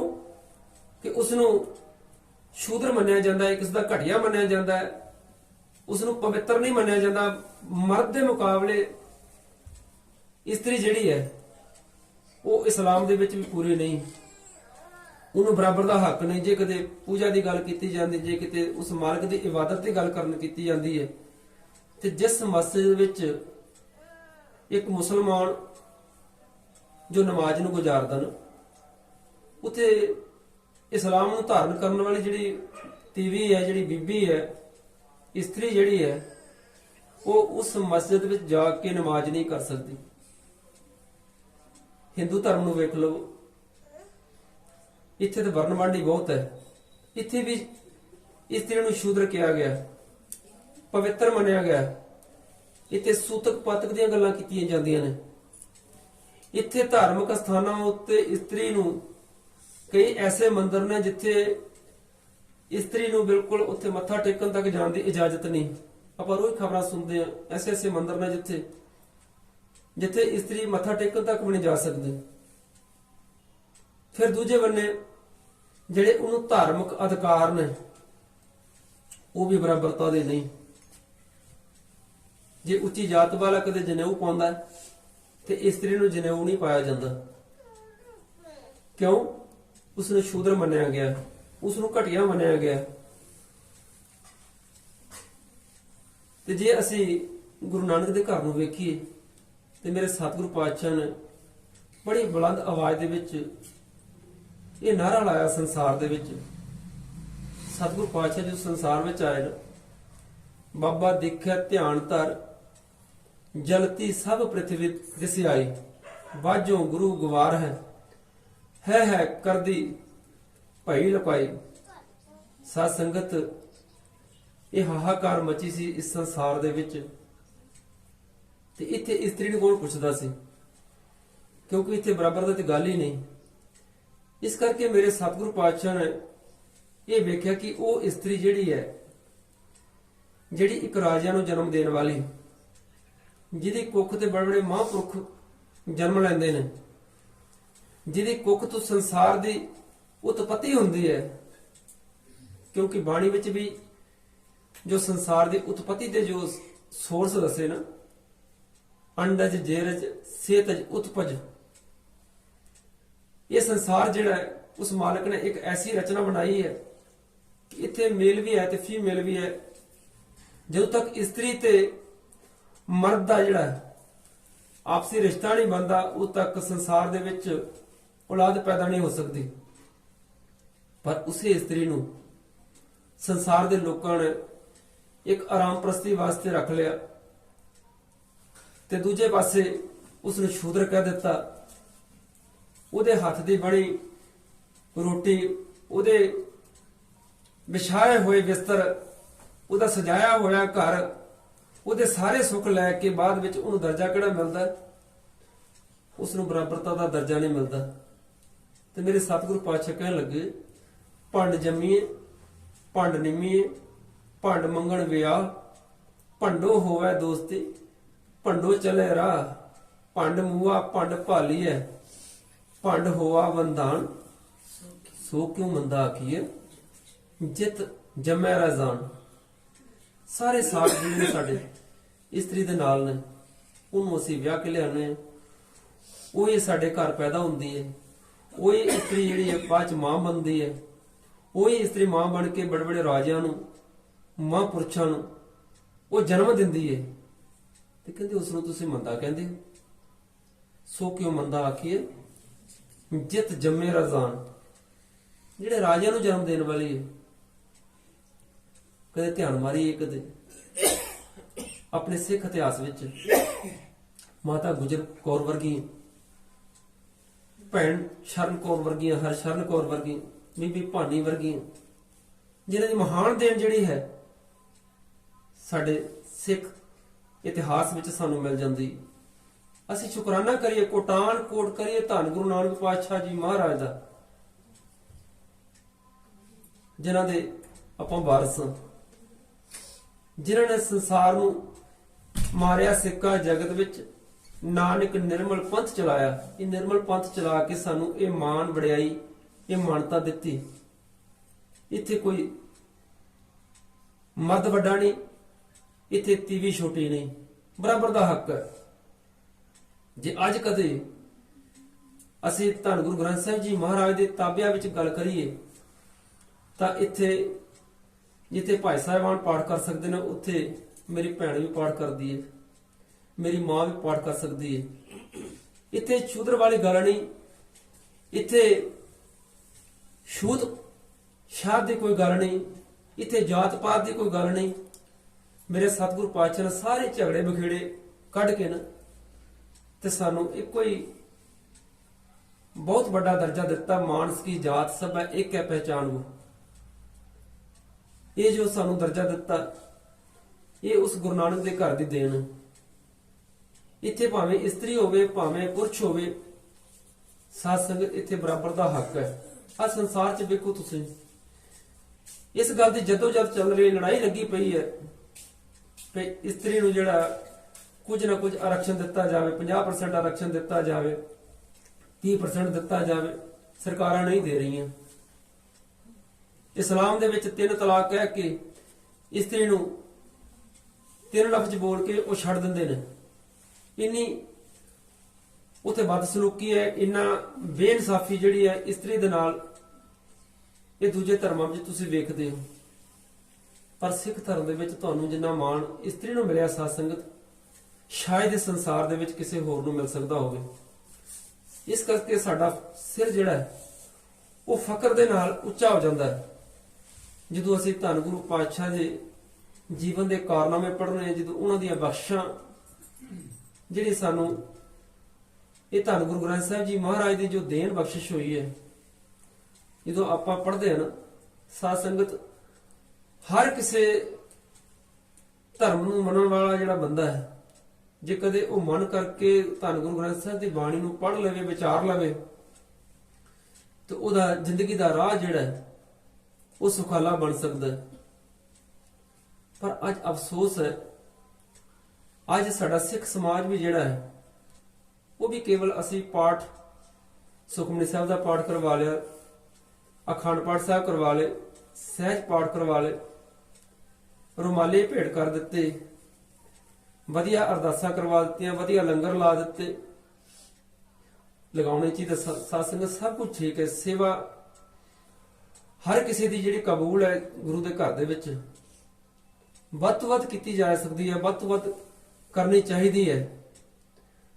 ਪਰ ਸਤਿਗੁਰੂ ਪਾਤਸ਼ਾਹ ਦੇ ਜੇ ਬਚਨਾਂ ਨੂੰ ਅਸਾਂ ਆਪਣੀ ਜ਼ਿੰਦਗੀ ਵਿੱਚ ਲਾਗੂ ਨਾ ਕੀਤਾ ਤੇ ਸਾਡੇ ਪਾਠ ਕਰਨੇ, ਸਾਡੇ ਅਖੰਡ ਪਾਠ ਸਾਹਿਬ ਰਖਵਾਉਣੇ, ਸਾਡੇ ਸਹਿਜ ਪਾਠ ਰਖਵਾਉਣੇ, ਸਾਡੇ ਸੁਖਮਨੀ ਸਾਹਿਬ ਦੇ ਪਾਠ ਕਰਵਾ ਲੈਣੇ, ਇਹ ਇੱਕ ਕਰਮਕਾਂਡ ਬਣ ਕੇ ਰਹਿ ਜਾਵੇਗਾ, ਜਿਹਨੂੰ ਸਤਿਗੁਰੂ ਪਾਤਸ਼ਾਹ ਪਤਾ ਕਹਿੰਦੇ ਕਰਮ ਧਰਮ ਪਾਖੰਡ ਜੋ ਦਿਸੇ, ਤਿਨ ਜਮ ਜਗਾਤੀ ਲੂਟੇ, ਨਿਰਵਾਣ ਕੀਰਤਨ ਗਾਵੋ ਕਰਤੇ ਕਾ, ਨਿਮਖ ਸਿਮਰਤ ਜਿਤ ਛੁਟੇ। ਇਸ ਕਰਕੇ ਅਸੀਂ ਉਹਨਾਂ ਪਖੰਡਾਂ ਵਿੱਚ ਨਹੀਂ ਪੈਣਾ। ਸਤਿਗੁਰੂ ਪਾਤਸ਼ਾਹ ਨੇ ਸਾਡੇ ਤੇ ਅਪਾਰ ਬਖਸ਼ਿਸ਼ ਕੀਤੀ ਹੈ। ਜਦੋਂ ਆਪਾਂ ਗੁਰਬਾਣੀ ਦੀ ਟੇਕ ਲਵਾਂਗੇ ਨਾ, ਜਦੋਂ ਸਾਨੂੰ ਗੁਰਬਾਣੀ ਦੀ ਸਮਝ ਆ ਜਾਵੇਗੀ, ਸਾਰੇ ਹੀ ਜੋ ਮਨ ਦੇ ਬਲਬਲੇ ਨੇ, ਸਿੱਖ ਦਾ ਕੋਈ ਵੀ ਸਵਾਲ ਜਿਹੜਾ ਉਸ ਧੰਨ ਗੁਰੂ ਗ੍ਰੰਥ ਸਾਹਿਬ ਜੀ ਮਹਾਰਾਜ ਦੀ ਬਾਣੀ ਜਿਹੜੀ ਹੈ ਹਰ ਇੱਕ ਨੂੰ ਦਿੰਦੀ ਹੈ। ਪਰ ਅਸੀਂ ਫਿਰ ਵੀ ਬਾਣੀ ਪੜ੍ਹਦਿਆਂ ਹੋਇਆਂ, ਵਿਚਾਰਦਿਆਂ ਹੋਇਆਂ, ਸਭ ਕੁਝ ਕਰਦਿਆਂ ਹੋਇਆਂ ਵੀ ਕਈ ਵਾਰ ਅਸੀਂ ਰਾਹ ਤੋਂ ਕੁਰਾਏ ਪੈ ਜਾਂਦੇ ਹਾਂ। ਉੱਥੇ ਕਾਰਨ ਇਹੀ ਹੈ ਕਿ ਕਿਤੇ ਨਾ ਕਿਤੇ ਸਾਡੀ ਘਾਟ ਜਿਹੜੀ ਹੈ ਗੁਰਬਾਣੀ ਨੂੰ ਸਮਝਣ ਦੇ ਵਿੱਚ ਲੱਗ ਗਈ ਹੈ। ਅਸੀਂ ਪੂਰੇ ਤਰੀਕੇ ਨਾਲ ਸਮਝ ਨਹੀਂ ਸਕੇ, ਜਾਂ ਦੂਜੇ ਪਾਸੇ ਕਹਿ ਲਈਏ ਅਸੀਂ ਸਤਿਗੁਰੂ ਪਾਤਸ਼ਾਹ ਉੱਤੇ ਪੂਰਾ ਭਰੋਸਾ ਨਹੀਂ ਕਰ ਸਕੇ। ਭਰੋਸੇ ਤੋਂ ਬਿਨਾਂ ਸਾਧ ਸੰਗਤ ਸਾਨੂੰ ਸਤਿਗੁਰੂ ਪਾਤਸ਼ਾਹ ਦੀ ਬਖਸ਼ਿਸ਼ ਜਿਹੜੀ ਹੈ ਸਾਡੇ ਜੀਵਨ ਵਿੱਚ ਜੇ ਬਦਲਾਵ ਦੇਖਿਆ ਜਾਵੇ ਤੇ ਉਹ ਭਰੋਸੇ ਨਾਲ ਆਣਾ। ਸਿੱਖ ਜਦੋਂ ਅਰਦਾਸ ਕਰਦਾ ਤੇ ਭਰੋਸਾ ਦਾਨ ਵੀ ਮੰਗਦਾ। ਸਿੱਖਾਂ ਨੂੰ ਸਿੱਖੀ ਦਾਨ, ਕੇਸ ਦਾਨ, ਨਾਮ ਦਾਨ, ਦਾਨਾ ਸਿਰ ਦਾਨ, ਵਿਵੇਕ ਦਾਨ, ਹਰ ਕਿਸਮ ਦਾ ਦਾਨ ਜਿਹੜਾ ਸਿੱਖ ਅਰਦਾਸ 'ਚ ਮੰਗਦਾ। ਭਰੋਸਾ ਦਾਨ, ਤੇ ਜਦੋਂ ਅਸੀਂ ਭਰੋਸਾ ਦਾਨ ਮੰਗ ਲਿਆ ਤੇ ਸਤਿਗੁਰੂ ਤੇ ਭਰੋਸਾ ਨਾ ਜੇ ਨਾ ਬਣਿਆ ਤੇ ਸਾਧ ਸੰਗਤ ਫਿਰ ਸਤਿਗੁਰੂ ਪਿਆਰਾ ਕਿਆ ਕਰੇ ਜਾਂ ਸਿੱਖਾਂ ਵਿੱਚ ਚੂਕ। ਫਿਰ ਸਤਿਗੁਰੂ ਕੀ ਕਰ ਸਕਦਾ ਜੇ ਅਸੀਂ ਰਾਹ ਦੂਸਰਾ ਅਪਣਾ ਲਿਆ ਤੇ। ਇਸ ਕਰਕੇ ਸਤਿਗੁਰੂ ਪਾਤਸ਼ਾਹ ਬਖਸ਼ਿਸ਼ ਕਰਦੇ, ਕਹਿੰਦੇ ਸੇਵਕ ਸਿੱਖ ਪੂਜਣ ਸਭ ਆਵੇ, ਸਭ ਗਾਵੇ ਹਰ ਹਰ ਉੱਤਮ ਬਾਣੀ, ਗਾਵਿਆ ਸੁਣਿਆ ਤਿਨ ਕਾ ਹਰ ਥਾਂ ਪਾਵੈ, ਜਿਨ ਸਤਿਗੁਰੂ ਕੀ ਆਗਿਆ ਸਤ ਸਤ ਕਰਕੇ ਮੰਨ। ਜਿਹੜੇ ਸਤ ਕਰਕੇ ਮੰਨ ਲੈਂਦੇ ਨੇ ਉਹਨਾਂ ਦਾ ਭਰੋਸਾ ਬਣ ਜਾਂਦਾ। ਜਦੋਂ ਸਤਿਗੁਰੂ ਦੀ ਬਾਣੀ ਨੂੰ ਅਸੀਂ ਭਰੋਸੇ ਨਾਲ ਮੰਨ ਲਿਆ, ਸਾਧ ਸੰਗਤ ਦੇ ਸਤਿਗੁਰੂ ਪਾਤਸ਼ਾਹ ਉਹ ਸਾਡੇ ਸਾਰੇ ਦੁੱਖੜੇ ਜਿਹੜੇ ਨੇ ਉਹ ਦੂਰ ਕਰ ਦਿੰਦਾ ਹੈ। ਸਾਡੇ ਸਾਰੇ ਕਾਰਜ ਜਿਹੜੇ ਰਾਸ ਆ ਜਾਂਦੇ ਨੇ। ਤੇ ਸਭ ਤੋਂ ਵੱਡੀ ਗੱਲ ਜਿਹੜੀ ਹੈ, ਇਹ ਜੀਵ ਇਸਤਰੀ ਜਿਹੜੀ ਹੈ ਉਹ ਸੁਹਾਗਣ ਭਾਗਣ ਬਣ ਜਾਂਦੀ ਜਦੋਂ ਬਾਣੀ ਸ਼ਬਦ ਇੱਕ ਵਿਚੋਲਾ ਬਣ ਜਾਂਦਾ। ਧਨ ਫਿਰ ਇਹ ਨਾ ਆਖੀਆਂ ਬਹਿਣ ਇਕੱਠੇ ਹੋਏ। ਇਹ ਸ਼ਰੀਰਾਂ ਦੇ ਮੇਲ ਦੀ ਗੱਲ ਕਰ ਰਹੇ ਨੇ। ਆਪਾਂ ਜਦੋਂ ਵੀ ਆਨੰਦ ਕਾਰਜ ਹੁੰਦਾ, ਇਹ ਪੰਕਤੀ ਜਿਹੜੀ ਹੈ ਸਾਰੇ ਪੜ ਕੇ ਆਪਾਂ ਸਾਡੇ ਰਾਗੀ ਸਿੰਘ, ਪ੍ਰਚਾਰਕ ਸਿੰਘ, ਸਾਡੇ ਗੁਰਦੁਆਰਾ ਸਾਹਿਬ ਦੇ ਗ੍ਰੰਥੀ ਸਾਹਿਬਾਨ ਸਾਰੇ ਪੰਕਤੀ ਦਾ ਉਚਾਰਨ ਕਰਦੇ। ਧਨ ਫਿਰ ਇਹ ਨਾ ਆਖੀਆਂ ਬਹਿਣ ਇਕੱਠੇ ਹੋਏ, ਕਿਉਂਕਿ ਇਹ ਧਨ ਇਸਤਰੀ ਨੂੰ ਕਿਹਾ ਗਿਆ ਤੇ ਫਿਰ ਪਤੀ ਨੂੰ ਕਿਹਾ ਗਿਆ। ਇੱਥੇ ਭਾਵੇਂ ਸੰਸਾਰਿਕ ਪਤੀ ਦੀ ਗੱਲ ਕਰ ਲਈਏ, ਭਾਵੇਂ ਪ੍ਰਮਾਤਮਾ ਪਤੀ ਦੀ ਗੱਲ ਕਰ ਲਈਏ, ਪਰ ਇੱਥੇ ਸਤਿਗੁਰ ਪਾਤਸ਼ਾਹ ਜੋ ਸੰਸਾਰਿਕ ਜੀਵ ਆ ਉਹਨੂੰ ਸਮਝਾਉਣ ਦਾ ਯਤਨ ਕਰਦੇ ਕਿ ਧਨ ਫਿਰ ਇਹ ਨਾ ਆਖੀਆਂ। ਧਨ ਇਸਤਰੀ ਤੇ ਪੁਰਖ ਜਿਹੜੇ ਨੇ ਉਹ ਕੇਵਲ ਦੋ ਸ਼ਰੀਰਾਂ ਦੇ ਮਿਲਾਪ ਨੂੰ ਹੀ ਪਤੀ ਪਤਨੀ ਦਾ ਦਰਜਾ ਨਹੀਂ। ਕਹਿਣ ਲੱਗੇ ਧਨ ਫਿਰ ਇਹ ਨਾ ਆਖੀਆਂ ਬਹਿਣੇ ਇਕੱਠੇ ਹੋਏ, ਏਕ ਜੋਤ ਦੋਏ ਮੂਰਤੀ। ਭਾਵੇਂ ਸਰੀਰ ਕਰਕੇ ਆਪਾਂ ਦੋ ਹਾਂ, ਸਰੀਰ ਕਰਕੇ ਮਰਦ ਲੱਗ ਗਏ, ਇਸਤਰੀ ਲੱਗ ਗਏ, ਪਰ ਆਤਮਾ ਕਰਕੇ ਨਾ ਉਹ ਪਰਮਾਤਮਾ ਸਾਡੇ ਦੋਨਾਂ ਵਿੱਚ ਇੱਕ ਦੋਨਾਂ ਜੀਵਾਂ ਵਿੱਚ ਬਰਾਬਰ ਵਸ ਰਿਹਾ ਹੈ। ਸਭ ਮੈਂ ਜੋਤ ਜੋਤ ਹੈ, ਸੋ ਉਹਦੀ ਜੋਤ ਸਾਰਿਆਂ ਵਿੱਚ ਬਰਾਬਰ ਹੈ। ਇਹ ਕਿਸੇ ਵਿੱਚ ਨਹੀਂ ਕਿ ਇਸਤਰੀ ਵਿੱਚ ਨਹੀਂ ਹੈ ਤੇ ਪੁਰਸ਼ ਚ ਹੈ ਤੇ ਪੁਰਸ਼ ਚ ਨਹੀਂ ਤੇ ਇਸਤਰੀ ਵਿੱਚ ਹੈ, ਐਸਾ ਨਹੀਂ। ਇਹ ਸਤਿਗੁਰ ਪਾਤਸ਼ਾਹ ਨੇ ਬੜਾ ਸੁੰਦਰ ਤਰੀਕੇ ਨਾਲ ਉਸ ਪਰਮਾਤਮਾ ਦੇ ਜੋ ਸਰੂਪ ਬਿਆਨ ਕੀਤਾ ਨਾ। ਅਸੀਂ ਰੋਜ਼ ਹੁਣੇ ਸੋਦਰ ਸਾਹਿਬ ਦਾ ਪਾਠ ਹੋਇਆ ਤੇ ਬਾਣੀ ਚ ਸਾਨੂੰ ਕੀ ਸਿੱਖਿਆ ਮਿਲਦੀ ਹੈ? ਉਹ ਪਰਮਾਤਮਾ ਕਿਹੋ ਜਿਹਾ ਹੈ? ਸੋ ਦਰ ਤੇਰਾ ਕਿਹਾ, ਸੋ ਘਰ ਕਿਹਾ, ਜਿਤ ਬਹਿ ਸਰਬ ਸੰਭਾਲੇ। ਇਹ ਮੇਰੇ ਅਕਾਲ ਪੁਰਖ ਵਾਹਿਗੁਰੂ, ਇਹ ਸੱਚੇ ਪਾਤਸ਼ਾਹ, ਤੇਰੇ ਘਰ ਦਾ ਦਰਵਾਜ਼ਾ ਕਿਹੋ ਜਿਹਾ ਹੈ? ਸੋ ਦਰ ਦਾ ਦਰਵਾਜ਼ਾ, ਸੋ ਘਰ, ਉਹ ਘਰ ਕਿਹੋ ਜਿਹਾ ਹੈ ਜਿੱਥੇ ਤੂੰ ਬੈਠਾ ਹੈ। ਉਹ ਬੈਠਾ ਤਾਂ ਸਾਰਿਆਂ ਵਿੱਚ ਹੈ, ਫਿਰ ਕਿਹੋ ਜਿਹਾ ਘਰ ਹੋਏਗਾ? ਅਸੀਂ ਵੀ ਤਾਂ ਘਰ ਬਣਾਏ ਨਾ। ਜਿਸ ਘਰ 'ਚ ਬੈਠੇ ਸਾਡਾ ਉੱਥੇ ਤੱਕ ਹੀ ਸਾਡੀ ਪਹੁੰਚ ਹੈ, ਦੂਜੇ ਘਰ 'ਚ ਸਾਡੀ ਪਹੁੰਚ ਨਹੀਂ। ਨਾਲ ਭਰਾ ਦਾ ਘਰ ਵੀ ਹੈਗਾ, ਗੁਆਂਢੀਆਂ ਦਾ ਵੀ ਹੈ, ਸਾਨੂੰ ਕੋਈ ਪਤਾ ਨਹੀਂ ਉਹਨਾਂ ਦੇ ਘਰ 'ਚ ਕੀ ਵਾਪਰ ਰਿਹਾ। ਪਰ ਪਰਮਾਤਮਾ ਜਿਹੜਾ ਸਾਰਿਆਂ 'ਚ ਬੈਠਾ ਹੈ। ਇਸੇ ਕਰਕੇ ਬਾਣੀ ਵਿੱਚ ਸਤਿਗੁਰੂ ਪਾਤਸ਼ਾਹ ਨੇ ਉਸ ਮਾਲਕ ਦੀ ਜਦੋਂ ਵਡਿਆਈ ਕਰਨ ਲੱਗੇ ਨਾ ਤੇ ਕਹਿਣ ਲੱਗੇ ਸੋ ਦਰ ਤੇਰਾ ਕਿਹਾ, ਤੇਰੇ ਘਰ ਦਾ ਦਰਵਾਜ਼ਾ ਕਿਹੋ ਜਿਹਾ ਮੇਰੇ ਮਾਲਕ? ਸੋ ਘਰ ਕਿਹਾ, ਉਹ ਘਰ ਕਿਹੋ ਜਿਹਾ ਹੈ ਜਿੱਥੇ ਬੈਠ ਕੇ ਤੂੰ ਸਾਰਿਆਂ ਵਿੱਚ ਇੱਕ ਰਸ ਵਿਆਪਕ ਹੈ। ਕੋਈ ਫਰਕ ਨਹੀਂ ਮਾਸਾ ਵੀ, ਜਰਾ ਭਰ ਵੀ ਕੋਈ ਉਣਤਾਈ ਨਹੀਂ ਉੱਥੇ। ਤੇ ਇਸੇ ਕਰਕੇ ਸਤਿਗੁਰੂ ਪਾਤਸ਼ਾਹ ਕਹਿੰਦੇ ਧਨ ਫਿਰ ਇਹ ਨਾ ਆਖੇ, ਕਿਉਂਕਿ ਸਤਿਗੁਰੂ ਪਾਤਸ਼ਾਹ ਉਹ ਅਕਾਲ ਪੁਰਖ ਵਾਹਿਗੁਰੂ ਤਾਂ ਦੋਨਾਂ ਸ਼ਰੀਰਾਂ ਵਿੱਚ ਹੈ। ਉਹ ਮਰਦ 'ਚ ਵੀ ਹੈ, ਉਹ ਇਸਤਰੀ ਵਿੱਚ ਵੀ ਹੈ। ਸਬੈ ਘਟ ਰਾਮ ਬੋਲੇ, ਰਾਮ ਇਸਤਰੀ 'ਚ ਵੀ ਬੋਲ ਰਿਹਾ, ਰਾਮ ਪੁਰਸ਼ 'ਚ ਵੀ ਬੋਲ ਰਿਹਾ। ਇਹਨਾਂ ਦੋਨਾਂ ਸ਼ਰੀਰਾਂ ਦਾ ਜਦੋਂ ਮਿਲਾਪ ਹੋਣਾ ਹੈ ਤੇ ਮੇਰੇ ਸਤਿਗੁਰੂ ਪਾਤਸ਼ਾਹ ਕਹਿੰਦੇ ਧਨ ਫਿਰ ਇਹ ਨਾ ਆਖੀਆਂ ਬਹਿਣੇ ਇਕੱਠੇ ਹੋਏ। ਕਿਤੇ ਦੋਨੇ ਇਕੱਠੇ ਬੈਠਣ ਨੂੰ ਅਸੀਂ ਧਨ ਤੇ ਫਿਰ ਨਾ ਸਮਝ ਲਈਏ। ਇਸ ਤੋਂ ਹੀ ਉੱਪਰ ਉੱਠਣਾ, ਪਿਆਰ ਇੰਨਾ ਬਣਾਉਣਾ, ਉਸ ਮਾਲਕ ਦੇ ਨਾਲ ਇੰਨਾ ਜੁੜ ਜਾਣਾ। ਏਕ ਜੋਤ ਦੋਏ ਮੂਰਤੀ, ਇੱਕ ਜੋਤ ਹੋ ਜਾਣਾ। ਤਾਂ ਜੇ ਸਦੀ ਵੀ ਕਾਲ ਲਈ ਇਹ ਪਿਆਰ ਬਣਿਆ ਰਹੇ। ਇਹ ਨਹੀਂ ਘੜੀ ਦੋ ਘੜੀ ਵਾਸਤੇ। ਅੱਜ ਤੇ ਇੱਕ ਪਾਸੇ ਆਨੰਦ ਕਾਰਜ ਹੋ ਰਿਹਾ, 6 ਮਹੀਨੇ ਬਾਅਦ ਉੱਥੇ ਤਲਾਕ ਦੇ ਪੇਪਰ ਵੀ ਆ ਜਾਂਦੇ ਨੇ। ਆਪਾਂ ਦੇਖੀਏ ਨਾ ਆਲਾ ਦੁਆਲਾ ਵੇਖੀਏ ਤੇ ਜਦੋਂ ਅਸੀਂ ਸਤਿਗੁਰੂ ਪਾਤਸ਼ਾਹ ਦੀ ਰਹਿਨੁਮਾਈ ਹੇਠ ਸੰਗਤ ਦੀ ਅਗਵਾਈ ਵਿੱਚ 4 ਲਾਵਾਂ ਲੈ ਲੈਣੇ ਸਾਧ ਸੰਗਤ, ਫਿਰ ਇਹ ਟੁੱਟਣ ਵਾਲੀਆਂ ਗੱਲ ਨਹੀਂ। ਸਤਿਗੁਰੂ ਪਾਤਸ਼ਾਹ ਬੜੀ ਰਹਿਮਤ ਬਖਸ਼ਿਸ਼ ਕਰਦੇ ਜੀਵ ਤੇ, ਸਾਨੂੰ ਸਮਝਾਉਣ ਦਾ ਯਤਨ ਕਰਦੇ ਨੇ। ਇਹ ਸਾਰਾ ਕੁਝ ਅਸੀਂ ਵੇਖ ਸੁਣ ਕੇ ਆਪਾਂ ਇਹ ਨਾਤਾ ਜੋੜਨੇ ਆ। ਫਿਰ ਇਸ ਦੇ ਵਿੱਚ ਤਲਾਕ ਦੀ ਗੱਲ ਨਹੀਂ ਰਹਿ ਜਾਂਦੀ, ਇੱਥੇ ਕੋਈ ਦੂਜੀ ਗੱਲ ਨਹੀਂ ਰਹਿ ਜਾਂਦੀ। ਇੱਥੇ ਪ੍ਰਮਾਤਮਾ ਨੂੰ ਵਸ ਕਰਨ ਦੀ ਗੱਲ ਹੈ। ਇੱਥੇ ਬਹੁਤਾ ਸੰਸਾਰ 'ਚ ਵੇਖਿਆ ਜੀਵ ਇਸਤਰੀਆਂ ਜਿਹੜੀਆਂ ਹਨ, ਦੁਨਿਆਵੀ ਤੌਰ ਤੇ ਮੈਂ ਗੱਲ ਕਰਾਂ, ਭੈਣਾਂ ਮੇਰੀਆਂ, ਮਾਤਾਵਾਂ ਮੇਰੀਆਂ ਜਿਹੜੀਆਂ ਹਨ, ਬਹੁਤ ਸਾਰੇ ਐਸੇ ਘਰ ਨੇ ਜਿੱਥੇ ਲੜਾਈ ਇਸ ਗੱਲ ਦੀ ਹੈ ਕਿ ਪਤੀ ਨੂੰ ਵਸ ਕਿਵੇਂ ਕਰਨਾ। ਅਜੇ ਬੱਚੀ ਸਹੁਰੇ ਘਰ ਜਾਣੀ ਹੈ, ਮਾਂ ਪਹਿਲਾਂ ਹੀ ਧਾਗੇ ਤੇ ਵੀ ਇਕੱਠੇ ਕਰਕੇ ਉਹਨੂੰ ਦੇ ਦਿੰਦੀ ਵੀ ਇਹ ਜਾ ਕੇ ਸੱਸ ਦੇ ਗਾਨੇ ਬੰਨ੍ਹ ਦੇਣ। ਇਹ ਪੁੜੀ ਸੱਸ ਦੇ ਚਾਹ ਚ ਪਾ ਦੇਣੀ ਹੈ, ਦੁੱਧ ਚ ਪਾ ਦੇਣੀ, ਜਾਂ ਇਹਨੂੰ ਆਹ ਖਵਾ ਦੇਣਾ ਘੋਲ ਕੇ, ਤਾਂ ਜੇ ਤੇਰੇ ਬਸ ਵਿੱਚ ਸੱਸ ਵੀ ਹੋ ਜਾਏ ਤੇ ਸਹੁਰਾ ਵੀ ਤੇਰੇ ਬਸ ਵਿੱਚ ਹੋ ਜਾਏ ਤੇ ਪਤੀ ਵੀ ਤੇਰੇ ਬਸ ਵਿੱਚ ਹੋ ਜਾਵੇ, ਸਾਧ ਸੰਗਤ ਇਹਨਾਂ ਧਾਗੇ ਤਵੀਤਾਂ ਨਾਲ ਬਸ ਨਹੀਂ ਹੁੰਦਾ। ਮੇਰੇ ਸਤਿਗੁਰੂ ਪਾਤਸ਼ਾਹ ਨੇ ਬੜਾ ਸੋਹਣਾ ਮੰਤਰ ਦਿੱਤਾ ਸਾਨੂੰ ਬਸ ਕਰਨ ਦਾ। ਉਹ ਹਰ ਕੋਈ ਜੀਵ ਇਸਤਰੀ ਜਿਹੜੀ ਹੈ ਹਰ ਕਿਸੇ ਨੂੰ ਬਸ ਕਰ ਲੈਂਦੀ ਹੈ। ਮੈਂ ਕਹਿੰਦਾ ਦੁਸ਼ਮਣ ਵੀ ਬਸ ਹੋ ਜਾਂਦਾ ਉਹਦੇ ਨਾਲ, ਜੇ ਉਹ ਗੁਣ ਸਾਡੇ ਵਿੱਚ ਆ ਜਾਣ। ਭਾਵੇਂ ਉਹ ਮਰਦ ਕਿਉਂ ਨਾ ਹੋਵੇ, ਭਾਵੇਂ ਇਸਤਰੀ ਕਿਉਂ ਨਾ ਹੋਵੇ, ਉਹ ਦੋਨਾਂ ਵਿੱਚ ਚਾਹੀਦੇ ਨੇ ਇਹ ਗੁਣ ਜਿਹੜੇ ਨਾ, ਕਿਉਂਕਿ ਮਰਦ ਤੇ ਇਸਤਰੀ ਦਾ ਫਰਕ ਹੀ ਕੋਈ ਨਹੀਂ ਨਾ। ਸਤਿਗੁਰੂ ਪਾਤਸ਼ਾਹ ਨੇ ਪਹਿਲਾਂ ਕਹਿ ਦਿੱਤਾ ਨਾ, ਮੈਂ ਦੱਸਿਆ ਕਿ ਇਸ ਜੱਗ ਮੇਂ ਪੁਰਖ ਏਕ ਹੈ ਹੋਰ ਸਗਲੀ ਨਾਰ ਸਵਾਈ। ਅਸੀਂ ਸਾਰਿਆਂ ਨੇ ਪ੍ਰਮਾਤਮਾ ਪਤੀ ਨੂੰ ਵਸ ਕਰਨਾ ਹੈ। ਤੇ ਬਾਬਾ ਫਰੀਦ ਜੀ ਪਤਾ ਕੀ ਕਹਿੰਦੇ ਕਵਣ ਸੋ ਅੱਖਰ ਕਵਣ ਗੁਣ ਕਵਣ ਸੋ ਮਣੀਆਂ ਮੰਤ ਕਵਣ ਸੋ ਵੇਸੋ ਹੋਂ ਕਰੀ ਜਿਤ ਵਸ ਆਵੇ ਕੰਤ। ਇਹ ਸੁਹਾਗਣ ਦੇ ਗੁਣ ਨੇ। ਇਹ ਕਿਹੜੇ ਗੁਣ ਹੋਣੇ ਚਾਹੀਦੇ ਨੇ? ਕਵਣ ਸੋ ਅੱਖਰ, ਕਿਹੜੇ ਅੱਖਰ ਹੋਣ, ਕਿਵੇਂ, ਕੈਸੀ ਬੋਲੀ ਸ਼ੈਲੀ ਹੋਵੇ ਸਾਡੀ। ਕਵਣ ਸੋ ਅੱਖਰ ਕਵਣ ਗੁਣ, ਕਿਹੜੇ ਗੁਣ ਹੋਣੇ ਚਾਹੀਦੇ ਸੁਹਾਗਣ ਚ? ਕਵਣ ਗੁਣ ਕਵਣ ਸੋ ਮਣੀਆਂ ਮੰਤ, ਕਿਹੋ ਜਿਹਾ ਮੰਤਰ ਹੋਵੇ ਇਸ ਜੀਵ ਇਸਤਰੀ ਚ। ਕਵਣ ਸੋ ਵੇਸੋ ਹੋਂ ਕਰੀ, ਉਹ ਕਿਹੋ ਜਿਹਾ ਪਹਿਰਾਵਾ ਕਿਹੜਾ ਜਿਹਾ ਹੋਏ। ਜਿਤ ਵਸ ਆਵੇ ਕੰਤ, ਜਿਹਦੇ ਨਾਲ ਕੰਤ ਵਸ ਆ ਜਾਵੇ।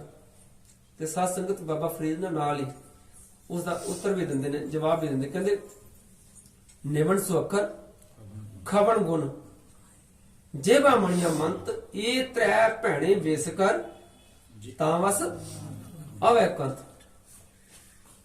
ਉਹ ਪ੍ਰਮਾਤਮਾ ਪ੍ਰਭੂ ਜਿਹੜਾ ਹੈ ਉਹ ਬਸ ਵਿੱਚ ਆ ਜਾਵੇਗਾ। ਤੇਰਾ ਦੁਨਿਆਵੀ ਪਤੀ ਵੀ ਤੇਰੇ ਬਸ ਚ ਆ ਜਾਵੇਗਾ, ਤੇਰੀ ਸੱਸ ਬਸ ਚ ਆ ਜਾਵੇਗੀ ਜੇ ਤੇਰੇ ਗੁਣ ਹੋਣਗੇ, ਤੇਰੇ ਚ ਨਿਮਰਤਾ ਹੋਏਗੀ ਨਾ। ਨਿਵਣ ਸੋ ਅੱਖਰ ਖਵਣ ਗੁਣ, ਤੇਰੇ ਅੰਦਰ ਖਿਮਾ। ਜੇ ਕਿਤੇ ਗਲਤੀ ਵੀ ਹੁੰਦੀ ਸੰਸਾਰ ਵਿੱਚ, ਦੇਖੋ ਆਪਾਂ ਸਾਰੇ ਸੰਸਾਰਿਕ ਜੀਵ ਆ, ਸਾਰੇ ਗਲਤੀ ਕਰਦੇ ਆ। ਮਤ ਕੋ ਸੋਚੇ ਕੋਈ ਬੜਾ ਵਿਦਵਾਨ ਜਿਹੜਾ ਗਲਤੀ ਨਹੀਂ ਕਰਦਾ। ਮੇਰੇ ਸਤਿਗੁਰੂ ਪਾਤਸ਼ਾਹ ਕਹਿੰਦੇ ਭੁੱਲਣ ਅੰਦਰ ਸਭ ਕੋ ਆ ਭੁੱਲ ਗੁਰੂ ਕਰਤਾਰ। ਕੇਵਲ ਉਹ ਕਰਤਾਰ ਤੇ ਪਰਮਾਤਮਾ ਆਪਣਾ ਗੁਰੂ ਜਿਹੜਾ ਹੈ ਉਹ ਭੁੱਲਣ ਤੋਂ ਰਹਿਤ ਨੇ। ਬਾਕੀ ਸਾਰੇ ਸੰਸਾਰਿਕ ਜੀਵ, ਸਾਡੇ ਚ ਉਹ ਸਮਰੱਥਾ ਥੋੜੀ ਹੈ। ਅਸੀਂ ਖਿੰਨ ਖਿੰਨ ਭੁੱਲਣ ਹਾਰਾ, ਪੈਰ ਪੈਰ ਦੇ ਭੁੱਲਣੇ ਆ। ਹਮ ਅਵਗੁਣ ਭਰੇ ਏਕ ਗੁਣ ਨਾਹੀ, ਅੰਮ੍ਰਿਤ ਛਾੜ ਵਿਖੇ ਵਿਖ ਖਾਈ। ਰੋਜ਼ ਪੜ੍ਹਦੇ ਆ, ਪਰ ਸਾਨੂੰ ਸਾਰੀਆਂ ਜਿਹੜੀਆਂ ਗਲਤੀਆਂ ਨਾ ਉਹ ਇਸਤਰੀ ਵਿੱਚ ਲੱਭਦੀਆਂ ਨੇ। ਕਿਉਂਕਿ ਇਸ ਹਿੰਦੁਸਤਾਨ ਚ ਹੈ ਹੀ ਪੁਰਖ ਪ੍ਰਧਾਨਗੀ ਦਾ ਰਾਜ ਹੈ। ਇੱਥੇ ਪੁਰਖ ਦਾ ਬੰਦੇ ਦੀ ਜਿਹੜੀ ਉਹ ਪ੍ਰਧਾਨਗੀ ਨੂੰ ਜ਼ਿਆਦਾ ਮੰਨਿਆ ਜਾਂਦਾ ਹੈ, ਇਸਤਰੀ ਨੂੰ ਦਬਾਇਆ ਜਾਂਦਾ ਜ਼ਿਆਦਾ। ਪਰ ਗੁਰੂ ਨਾਨਕ ਪਾਤਸ਼ਾਹ ਨੇ ਇਹ ਮਾਣ ਵਡਿਆਈ ਜਿਹੜੀ ਹੈ ਇਹ ਦੋਨਾਂ ਨੂੰ ਬਰਾਬਰ ਦੇ ਦਿੱਤੀ। ਇਸ ਕਰਕੇ ਸਤਿਗੁਰੂ ਪਾਤਸ਼ਾਹ ਨੇ ਸਾਨੂੰ ਇਹ ਬਹੁਤ ਵੱਡਾ ਦਰਜਾ ਬਖਸ਼ਿਸ਼ ਹੋਇਆ। ਅਸੀਂ ਕੋਟਾਨ ਉਸ ਮਾਲਕ ਦਾ ਸ਼ੁਕਰਾਨਾ ਕਰਨਾ ਚਾਹੀਦਾ ਕਿ ਅਸੀਂ ਗੁਰੂ ਨਾਨਕ ਦੇ ਘਰ ਦੇ ਵਾਰਸ ਹਾਂ। ਅਸੀਂ ਗੁਰੂ ਨਾਨਕ ਦੇ ਘਰ ਦੇ ਵਿੱਚ ਪੈਦਾ ਹੋਏ ਹਾਂ, ਅਸੀਂ ਜੰਮੇ ਪਲੇ ਹਾਂ, ਅਸੀਂ ਸਿੱਖ ਪਰਿਵਾਰਾਂ ਵਿੱਚ ਵਿਚਰ ਰਹੇ ਹਾਂ। ਇਹ ਬਾਣੀ ਤਾਂ ਸਰਵ ਸਾਂਝੀ ਹੈ, ਇਹਨੂੰ ਤੇ ਕੋਈ ਹਿੰਦੂ ਵੀ ਅਪਣਾ ਸਕਦਾ ਹੈ, ਮੁਸਲਮਾਨ ਵੀ ਅਪਣਾ ਸਕਦਾ ਹੈ। ਇਸ ਦਾ ਲਾਹਾ ਈਸਾਈ ਵੀ ਲੈ ਸਕਦਾ ਹੈ, ਯਹੂਦੀ ਵੀ ਲੈ ਸਕਦਾ, ਜੈਨੀ ਵੀ ਲੈ ਸਕਦਾ ਹੈ। ਪਰ ਸਿੱਖ ਜੋ ਸਾਡੀ ਸੰਗਤ ਹੈ, ਸਭ ਤੋਂ ਜ਼ਿਆਦਾ ਮਾਣ ਵਡਿਆਈ ਜਿਹੜੀ ਹੈ ਇਹਨਾਂ ਨੂੰ ਪ੍ਰਾਪਤ ਹੋਈ, ਜਿਹੜੀ ਸਾਂਭ ਸੰਭਾਲ ਆਪਾਂ ਅਸੀਂ ਧੰਨ ਗੁਰੂ ਗ੍ਰੰਥ ਸਾਹਿਬ ਦੀ ਕਰ ਰਹੇ ਹਾਂ, ਤੇ ਉਹ ਸਾਡੇ ਤੇ ਮਿਹਰ ਅਤੇ ਕਿਰਪਾ ਦ੍ਰਿਸ਼ਟੀ ਨਾਲ ਸਾਨੂੰ ਉਹ ਵੇਖ ਰਹੇ ਨੇ। ਸੋ ਸਾਧ ਸੰਗਤ, ਇਹ ਜੋ ਲੱਛਣ ਬਾਣੀ ਦੇ ਵਿੱਚ ਮਿਲਦੇ ਨੇ, ਸੁਹਾਗਣ ਭਗਤ ਧੰਨ ਸੁਹਾਗਣ ਜੋ ਪ੍ਰਭੂ ਪਛਾਨੈ, ਮਾਨੈ ਹੁਕਮ ਤਜੈ ਅਵੇ ਮਾਨੈ। ਉਹ ਧੰਨ ਹੈ ਸੁਹਾਗਣ। ਕਿਹੜੀ? ਧੰਨ ਸੁਹਾਗਣ ਜੋ ਪ੍ਰਭੂ ਪਛਾਨੈ, ਜਿਹੜੀ ਪ੍ਰਭੂ ਪਰਮਾਤਮਾ ਦੀ ਪਛਾਣ ਕਰਦੀ ਹੈ। ਜਿਹੜੇ ਜੀਵ ਇਸਤਰੀ, ਇੱਥੇ ਸੁਹਾਗਣ ਭਾਗਣ ਕੌਣ ਹੈ? ਜਿਹੜੀ ਪ੍ਰਭੂ ਪਰਮਾਤਮਾ ਦੇ ਨਾਲ ਜਿਹਦਾ ਮਿਲਾਪ ਬਣ ਜਾਂਦਾ। ਸ਼ਬਦ ਰਤੇ ਹੋ ਮਹਿੰਗੇ ਹੀ ਸੋਭਾਵੰਤੀ ਨਾਲ, ਜਿਹੜੀ ਸ਼ਬਦ ਨਾਲ ਰੰਗੀ ਜਾਂਦੀ ਹੈ। ਸ਼ਬਦ ਰਤੇ ਹੋਮੈ ਗਈ, ਜਦੋਂ ਸ਼ਬਦ ਨਾਲ ਰੰਗਿਆ ਗਿਆ ਨਾ ਜੀਵ ਜਿਹੜਾ, ਉਹਦੇ ਅੰਦਰ ਸਭ ਤੋਂ ਪਹਿਲਾਂ ਹੋਮੈ ਹੰਕਾਰ ਜਿਹੜਾ ਉਹ ਮਰਨਾ। ਤੇ ਇਸ ਸੰਸਾਰ ਦੇ ਵਿੱਚ ਸਭ ਤੋਂ ਵੱਡਾ ਪੁਆੜਾ ਹੀ ਹੰਕਾਰ ਦਾ। ਇਹ ਹੰਕਾਰ ਜਿਹੜਾ ਇਹ ਪ੍ਰਚਾਰਕਾਂ ਵਿੱਚ ਵੀ ਹੈਗਾ, ਇਹ ਗ੍ਰੰਥੀਆਂ ਵਿੱਚ ਵੀ ਹੈਗਾ, ਇਹ ਵਿਦਵਾਨਾਂ ਵਿੱਚ ਵੀ ਹੈਗਾ, ਇਹ ਰਾਜਿਆਂ ਮਹਾਰਾਜਿਆਂ 'ਚ ਵੀ ਹੈਗਾ। ਇਹ ਗਰੀਬ ਤੋਂ ਗਰੀਬ ਜਿਹੜਾ ਜਿਹਨੂੰ 2 ਵਕਤ ਦੀ ਰੋਟੀ ਵੀ ਨਹੀਂ ਮਿਲਦੀ, ਇਹ ਹੰਕਾਰ ਉਹਨਾਂ ਤੇ ਵੀ ਛਾਇਆ। ਇਸ ਹੰਕਾਰ ਤੋਂ ਬਚਿਆ ਕੋਈ ਨਹੀਂ। ਹਉਮੈ ਜਿਹੜਾ ਨਾ, ਹਉਮੈ ਵੱਡਾ ਰੋਗ ਹੈ, दारू ਪੀ ਇਸ ਮਾਹੇ ਹੋਮੇ ਦੀਰਘ ਰੋਗ ਹੈ। दारू ਪੀ ਇਸ ਮਾਹੇ, ਇਹ ਬੜਾ ਵੱਡਾ ਰੋਗ ਹੈ, ਸੰਸਾਰ ਨੂੰ ਲੱਗਾ ਹੈ। ਤੇ ਸਤਿਗੁਰੂ ਪਾਤਸ਼ਾਹ ਕਹਿੰਦੇ ਜੇ ਤੂੰ ਸ਼ਬਦ ਨਾਲ ਰਤਿਆ ਜਾਏਗਾ ਨਾ, ਇਹ ਸੁਹਾਗਣੇ, ਇਹ ਮੇਰੀ ਭੈਣੇ, ਜੇ ਤੇਰੇ ਅੰਦਰ ਸ਼ਬਦ ਵਸ ਗਿਆ ਗੁਰੂ ਦਾ, ਸ਼ਬਦ ਰਤੇ ਹੋਵੇਂਗੇ ਸੋਭਾਵੰਤੀ ਨਾਰ, ਫਿਰ ਕੀ ਸਾਰ ਨਾ ਜਾਣੇ ਤਾਂ ਬਣਿਆ ਸ਼ਿੰਗਾਰ। ਫਿਰ ਕੇ ਭਾਣੇ ਸਦਾ ਚੱਲਾ ਤਾਂ ਬਣਿਆ ਸ਼ਿੰਗਾਰ। ਜੇ ਤੂੰ ਫਿਰ ਕੇ ਭਾਣੇ ਪਿਰਦੇ ਭਾਣੇ, ਉਸ ਪ੍ਰਮਾਤਮਾ ਪਤੀ ਦੇ ਭਾਣੇ ਵਿੱਚ ਰਹਿ ਕੇ ਜੇ ਤੂੰ ਜੀਵਨ ਗੁਜ਼ਾਰਨਾ ਸ਼ੁਰੂ ਕਰ ਦਿੱਤਾ ਨਾ, ਫਿਰ ਕੇ ਭਾਣੇ ਸਦਾ ਚੱਲਾ ਤਾਂ ਬਣਿਆ ਸ਼ਿੰਗਾਰ। ਸੇਜ ਸੁਹਾਵੀ ਸਦਾ ਪਿਰ ਰਾਵੈ, ਹਰ ਵਰ ਪਾਇਆ ਨਾਰ। ਇਹ ਹਿਰਦੇ ਰੂਪੀ ਸੇਜ ਜਿਹੜੀ ਹੈ, ਇੱਥੇ ਇਸ ਸੇਜ ਨੂੰ ਵਿਛਾਣਾ ਆਪਾਂ, ਜਿੱਥੇ ਪ੍ਰਮਾਤਮਾ ਦਾ ਵਾਸ ਹੈ, ਕਿਉਂਕਿ ਪ੍ਰਮਾਤਮਾ ਸਾਡੇ ਹਿਰਦੇ ਘਰ 'ਚ ਬੈਠਾ ਹੈ। ਤੇ ਹਿਰਦੇ ਰੂਪੀ ਸੇਜ ਨੂੰ ਅਸੀਂ ਉਸ ਨੂੰ ਸੋਹਣਾ ਬਣਾਉਣਾ ਹੈ। ਉਹ ਸੇਜ ਉੱਤੇ ਕਿਤੇ ਗੰਦ ਨਾ ਪਿਆ ਹੋਵੇ, ਇਹ ਚੇਤਾ ਰੱਖੀ। ਉਹ ਗੰਦ ਕਾਹਦਾ ਹੈ? ਉੱਥੇ ਕਾਮ, ਕ੍ਰੋਧ, ਲੋਭ, ਮੋਹ, ਹੰਕਾਰ, ਇਹ ਸਾਰਾ ਸਾਡੇ ਅੰਦਰ ਭਰਿਆ, ਕੁੱਟ-ਕੁੱਟ ਕੇ ਭਰਿਆ ਪਿਆ। ਤੇ ਸਤਿਗੁਰ ਪਾਤਸ਼ਾਹ ਸਾਨੂੰ ਸਮਝਾਉਣ ਦਾ ਯਤਨ ਕਰਦੇ ਆ, ਭਲਿਆ ਜੇ ਤੂੰ ਉਸ ਮਾਲਕ ਦੇ ਨਾਲ ਅਭੇਦਤਾ ਪਾਣੀ ਨਾ, ਜੇ ਵਾਕਈ ਸੱਚਮੁੱਚ ਤੂੰ ਉਸ ਪਰਮਾਤਮਾ ਦੇ ਨਾਲ ਸਾਂਝ ਬਣਾਉਣੀ ਹੈ, ਤੇ ਫਿਰ ਤੈਨੂੰ ਇਹ ਕਰਨਾ ਪਵੇਗਾ ਕਿ ਉਹ ਸੇਜ ਸੁਹਾਵੀ ਸਦਾ ਪਿਰ ਰਾਵੈ, ਹਰ ਵਾਰ ਪਾਇਆ ਨਾਰ। ਫਿਰ ਤੈਨੂੰ ਉਹ ਪ੍ਰਮਾਤਮਾ ਪਤੀ ਦਾ ਜਿਹੜਾ ਵਰ ਤੈਨੂੰ ਪ੍ਰਾਪਤ ਹੋ ਜਾਵੇਗਾ। ਜਦੋਂ ਪ੍ਰਮਾਤਮਾ ਪਤੀ ਦਾ ਵਰ ਤੈਨੂੰ ਪ੍ਰਾਪਤ ਹੋ ਜਾਵੇਗਾ ਨਾ, ਫਿਰ ਤੂੰ ਕਦੇ, ਤੇਰਾ ਵਿਛੋੜਾ ਕਦੇ ਨਹੀਂ ਹੋਵੇਗਾ। ਇਹ ਗੱਲ ਚੇਤਾ ਰੱਖੀ। ਸੰਸਾਰੀ ਪਤੀ ਜਿਹੜਾ ਹੈ, ਉਹ ਸੰਸਾਰ ਤੋਂ ਆਪਣੇ ਸਮੇਂ ਅਨੁਸਾਰ, ਇਹ ਦੁਨੀਆ ਦੀ ਖੇਡ ਦਾ ਤੁਸੀਂ ਆਪਾਂ ਸਾਰੇ ਜਾਣਦੇ ਹਾਂ। ਕਹਿੰਦੇ ਨਾ ਹਰ ਮਰੈ ਨਾ ਕਦੇ ਦੁੱਖ ਲੱਗੈ, ਸਦਾ ਸੁਹਾਗਣ ਨਾਰ। ਉਹ ਨਾਰ ਜਿਹੜੀ ਸਦਾ ਸੁਹਾਗਣ ਭਾਗਣ ਬਣ ਜਾਂਦੀ ਹੈ। ਸੋ ਸਤਿਗੁਰੂ ਪਾਤਸ਼ਾਹ ਦਾ ਆਪਾਂ ਸ਼ਬਦ ਸਰਵਣ ਕਰ ਰਹੇ ਸੀ। ਇਹ ਮਨ ਸੁੰਦਰ ਆਪਨ ਹਰ ਨਾਮ ਮਜੀਠਾ ਰੰਗਰੀ, ਤਿਆਗ ਸਿਆਣਪ ਚਾਤਰੀ ਤੂੰ ਜਾਣ ਗੋਪਾਲੇ ਸੰਗਰੀ। ਇਹ ਮੇਰੇ ਮਨ, ਤੂੰ ਤਿਆਗ, ਇਹ ਜਿਹੜੀ ਬਹੁਤੀ ਸਿਆਣਪਣ, ਕਈ ਵਾਰ ਬੰਦਾ ਬੜਾ ਸਿਆਣਾ ਬਣ ਕੇ ਦੱਸਦਾ ਹੈ, ਤੇ ਮਹਾਰਾਜ ਬਾਣੀ ਕੀ ਸਾਨੂੰ ਸਮਝਾ ਦਿੰਦੇ, ਸਹਿ ਸਿਆਣਪਾਂ ਲੱਖ ਹੋਏ ਇੱਕ ਨਾ ਚੱਲੇ ਨਾਲ। ਇਹ ਇੱਕ ਵੀ ਨਾਲ ਜਾਣ ਵਾਲੀ ਨਹੀਂ। ਬੰਦੇ ਵਿੱਚ ਹਜ਼ਾਰਾਂ ਗੁਣ ਕਿਉਂ ਨਾ ਆਉਣ, ਕਹਿ ਲਗੇ ਜੇ ਕਦੇ ਉਹਦੇ ਅੰਦਰ ਪ੍ਰਮਾਤਮਾ ਦਾ ਨਾਮ ਨਹੀਂ ਹੋਇਆ, ਉਹਦੇ ਅੰਦਰ ਧੀਰਜ ਨਹੀਂ ਹੋਇਆ, ਉਹਦੇ ਅੰਦਰ ਸਹਿਜ ਨਹੀਂ ਹੋਇਆ, ਤੇ ਚੇਤਾ ਰੱਖਿਓ ਇੱਕ ਵੀ ਸਿਆਣਪ ਜਿਹੜੀ ਹੈ ਉਹ ਸਾਡੇ ਨਾਲ ਚੱਲਣ ਵਾਲੀ ਨਹੀਂ। ਤਿਆਗ ਸਿਆਣਪ ਚਾਤੁਰੀ ਤੂੰ ਜਾਣ ਗੋਪਾਲੇ ਸੰਗਰੀ। ਉਸ ਪ੍ਰਮਾਤਮਾ ਨੂੰ ਹਰ ਵੇਲੇ ਆਪਣੇ ਅੰਗ ਸੰਗ ਵਸਦਾ ਦੇਖ। ਤੇ ਸਤਿਗੁਰੂ ਪਾਤਸ਼ਾਹ ਪਹਿਲੀਆਂ ਪੰਕਤੀਆਂ ਵਿੱਚ ਸਾਨੂੰ ਸਮਝਾਉਣ ਦਾ ਯਤਨ ਕਰਦੇ। ਧੰਨ ਗੁਰੂ ਅਰਜਨ ਦੇਵ ਜੀ ਮਹਾਰਾਜ ਬਖਸ਼ਿਸ਼ ਕਰਦੇ, ਕਹਿੰਦੇ ਸੰਤਾਂ ਕੀ ਹੋਏ ਦਸਰੀ, ਇਹ ਆਚਾਰਾ ਸਿਖਰੀ, ਸਗਲ ਗੁਣਾ ਗੁਣ ਉਤਮੋ, ਭਰਤਾ ਦੂਰ ਨਾ ਭਿਖਰੀ। ਕਹਿ ਲਗੇ ਹੈ ਮੇਰੇ ਸੋਹਣੇ ਜਿੰਦੇ, ਸੰਤਾਂ ਕੀ ਹੋਏ ਦਾਸਰੀ, ਤੂੰ ਸੰਤਾਂ ਦੀ, ਸੰਤ ਜਨਾਂ ਦੀ ਜਿੱਥੇ ਗੁਰੂ ਦੀ ਸੰਗਤ ਹੋਵੇ। ਸਤ ਸੰਗਤ ਕੈਸੀ ਜਾਣੀ ਹੈ, ਜਿੱਥੇ ਇੱਕੋ ਨਾਮ ਬਖਾਨੀ, ਜਿੱਥੇ ਕੇਵਲ ਪ੍ਰਮਾਤਮਾ ਦੀ ਕੀਰਤੀ ਹੁੰਦੀ ਹੋਵੇ, ਜਿੱਥੇ ਪ੍ਰਮਾਤਮਾ ਦੀ ਸਿਫਤ ਸਲਾਹ ਹੁੰਦੀ ਹੋਵੇ। ਤਹਾਂ ਵੈਕੁੰਠ ਜਹ ਕੀਰਤਨ ਤੇਰਾ, ਉਹ ਸਵਰਗ ਬਣ ਜਾਂਦਾ ਜਿੱਥੇ ਪ੍ਰਮਾਤਮਾ ਦਾ ਨਾਮ ਲਿੱਤਾ ਜਾਂਦਾ। ਉਹ ਜਗ੍ਹਾ ਹਰਿਆਵਲੀ ਹੋ ਜਾਂਦੀ ਹੈ। ਜਿੱਥੇ ਜਾਏ ਵਹ ਮੇਰਾ ਸਤਿਗੁਰੂ, ਸੋ ਥਾਨ ਸੁਹਾਵਾ ਰਾਮ ਰਾਜੇ। ਉਹ ਜਗ੍ਹਾ ਪਵਿੱਤਰ ਹੋ ਜਾਂਦੀ, ਘਰ ਪਵਿੱਤਰ ਹੋ ਜਾਂਦਾ, ਸਾਧ ਧਰਤ ਪਈ ਹਰਿਆਵਲੀ। ਜਿੱਥੇ ਮੇਰਾ ਸਤਿਗੁਰੂ ਬੈਠਾ ਜਾਏ। ਸਤਿਗੁਰੂ ਕਿਹੜੀ ਥਾਂ ਹੈ? ਉਹ ਹਿਰਦੇ ਰੂਪੀ ਸੇਜ ਜਿਹੜੀ ਹੈ, ਸਾਡੇ ਹਿਰਦੇ ਰੂਪੀ ਧਰਤੀ ਜਿਹੜੀ ਹੈ, ਸਾਧ ਧਰਤ ਪਈ ਹਰਿਆਵਲੀ, ਉਹਦੇ ਵਿੱਚ ਖੜਾ ਬੰਦਾ, ਉਹਦੇ ਵਿੱਚ ਹਰਿਆਵਲ ਆਉਂਦੀ ਹੈ, ਕਿਉਂਕਿ ਉੱਥੇ ਪ੍ਰਮਾਤਮਾ ਦਾ ਵਾਸਾ ਹੁੰਦਾ। ਕਹਿੰਦੇ ਕਿ ਸੰਤਾਂ ਦੀ ਦਾਸਰੀ ਬਣ ਜਾ। ਸੰਤਾਂ ਕੀ ਹੋਏ ਦਾਸਰੀ, ਇਹ ਆਚਾਰਾ ਸਿਖਰੀ। ਇਹ ਆਚਾਰ ਜਿਹੜੇ ਨੇ, ਇਹ ਗੁਣ ਜਿਹੜੇ ਨੇ, ਇਹ ਜੀਵ ਇਸਤਰੀ ਤੂੰ ਧਾਰਨ ਕਰ, ਤੇ ਕੀ ਹੋਏਗਾ? ਸਗਲ ਗੁਣਾ ਗੁਣ ਉਤਮੋ, ਭਰਤਾ